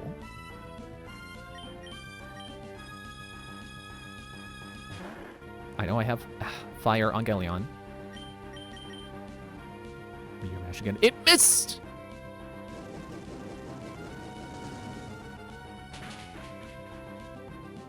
Okay. Yep. Okay, get that berry out of here.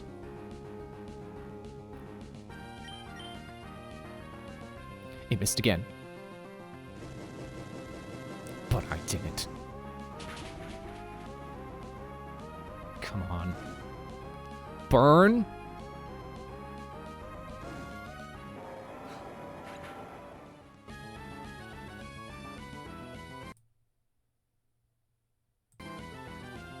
That was it, wasn't it?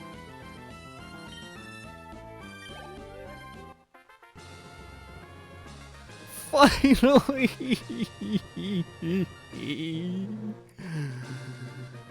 I'm hamming that reaction up, but finally... Oh. Oh. And I thought it was exciting that I beat the Elite Four in Ruby on the second try after just using my items. You know, like my calciums and my rare candies and stuff.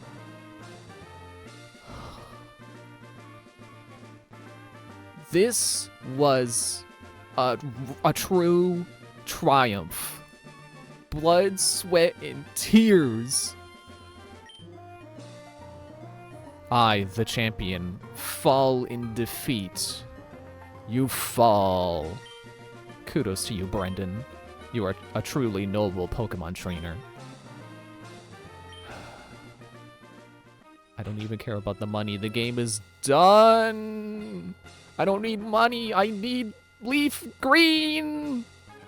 Congratulations. The feelings you have for your Pokemon. And the Pokemon that responded to those feelings with all their might. Yeah. That's... I want to remind you, I was gonna give up on Moondrop, and then they swept Drake. This statement by Steven is so true. I did not give up on Moondrop because I believed in Ice Beam. I believed in Moondrop using Ice Beam effectively because of its high special attack power. And it paid off. Moondrop fought with all of its might and swept Drake and got us here. And even Galleon, like, oh, I don't know, Galleon's not helping that much. I probably just have to grind as well on Galleon. And I would have done that if I had lost here. If I had lost to Steven, I would have just ended stream and been like, okay, I'm so defeated. I guess I'll just grind all weekend, try to get my Pokemon up to level 60. Which probably would have been overkill, but it would have gotten me through the dang game. But I didn't need it. They came together as one and created an even greater power. And thus, you were able to grasp a victory today. Also funny that he says that after I was like, oh, and Galleon helped. You know, the one I named after the combining robots who can combine together into a single power to beat your enemy. And thus, you were able to grasp victory today. You are rightly the Hoenn region's new Brendan. I am Hoenn's new Brendan. Here's some advice before you challenge the champion. What are you doing here? Weren't you like, okay, I'm done fighting. I'm gonna go catch Pokemon for the Pokedex and show it to my dad? Huh? What? Brendan, could it be that it's already over? Yeah, how were they able to just waltz in here? Like, I'm willing... Okay, Pokemon Professor. Okay. And any professor probably just has free reign over the Pokemon League for research purposes. What? May just waltzing in here is like, Brendan, I got some tips for you. What are you doing? Who let you in? Isn't this supposed to be for champions only? See? What did I tell you, May? Didn't I tell you that you don't need to worry about Brendan? Brendan, you've finally done it. 3 whole streams of grinding, you've finally done it. When I heard that you defeated your own father at the Petalburg Gym, I thought perhaps you had a chance. But to think you've actually become the champion. Ah, yes. What became of your Pokedex? Here, let me see. So you've seen 134 Pokemon, and you've caught 19. I guess you're getting the hang of it, but it's getting harder from here. Anyways, congratulations. Now go proudly into the final room. Brendan. No, the new champion. Come with me. I'm sorry, but from here on, only those trainers who have become champions may enter. You'll have to wait outside with the professor. Aww. I'm just joking. That's okay. That's the rule. That's not a funny joke. That's not much of a joke. Brendan, honestly, congratulations. This room. This is where we keep records of Pokemon that prevailed through harsh battles. It is here that the League champions are honored. Come on, let's record your name as a trainer who triumphed over the Pokemon League, and the names of the partners who battled with you.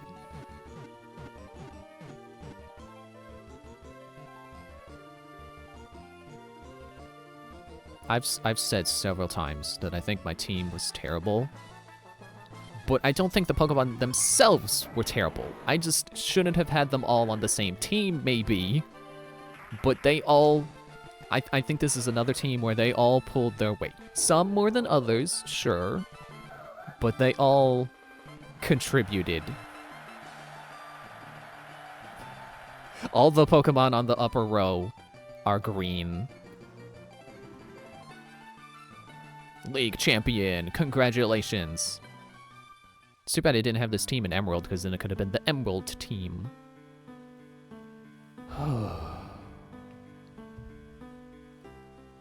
I don't even have anything to say right now that I haven't already said. I still really enjoy this region in particular. And now, having played all the other games first, I think this is where they really really figure things out about the series. Not just, like, you know, in terms of mechanics, like, you know, now they have breeding and Pokemon having genders, and now they have abilities. But also the distribution of the Pokemon. You know, like every route has something new on it, rather than you go to you know, you're on Route 25. You're almost to the final gym, and you're still encountering Rattata and Pidgey. They finally fixed that with this game. And I say finally because, like, sure, it's only a Generation 3, but that's 5 mainline games. Red and Blue, you know, that's 1. And then their remake, Yellow, and then Gold and Silver, and then their remake, Crystal. Any one of those games could have decided, hey, let's spread Pokemon out better. Let's not just have the same Pokemon on every route for the most part. Let's spread it out better so your encounters are fresh. They didn't really do that until this game. And also the layout of the world, I think, is better. You're not just going in a loop until you've seen all the towns.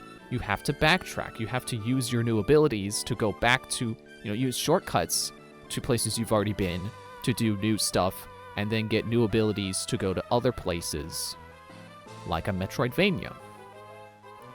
I think that term is really, like, an extremely loosely used term that applies to literally any game with, like, lock and key level design of, like, oh, you can't go this way until you get this ability. But, like, I think a good Metroidvania is one that doesn't just lock stuff off to you until you have the right power, but is one where the level design makes you utilize more of the world, and you get more of that world from your powers. So, like, Gen 1, Gen 2, they're fine in terms of the way they're laid out, but they're mostly just a loop. And you don't really puzzle out where to go based on what abilities you have. This game did that. And to me, that makes it more of a Metroidvania, because otherwise it's just, your powers are just a key to the door up ahead. This was more like, you gotta remember that thing you saw that you couldn't do yet, and then once you have that ability, go do the thing. I'm gonna stop rambling there. I have that habit. I talk way too long past the end credits. And I've already so much, I had to do so much talking. I had to do so much heavy lifting with the commentary because of all the grinding. But we're finally done. Sapphire is done. I still like this game, this generation. I just need to be more careful about what Pokemon I use on the same team. Maybe don't have 2 grass Pokemon. That's a good idea. Or if I'm gonna have 2 grass, you know, make sure all of grass's weaknesses are covered by something who resists it. But anyway, maybe I did overestimate Kecleon's tanking abilities because I thought it was gonna be really, really good because of type change. But apparently the AI knows how to work around your type changing and can make you weak to something and then hit you with that weakness that they also have. So, but again, Kecleon helped. She got the final blow. Galleon got the final blow against Metagross. She was good. She was as good as she needed to be. Anyway, yes, we're finally done. Monday, Leaf Green. Thanks for watching. If you watched every minute of every stream, thank you. That's crazy. But thank you. And I'll see you Monday for Leaf Green. I didn't mean to finish that with the music, but it's...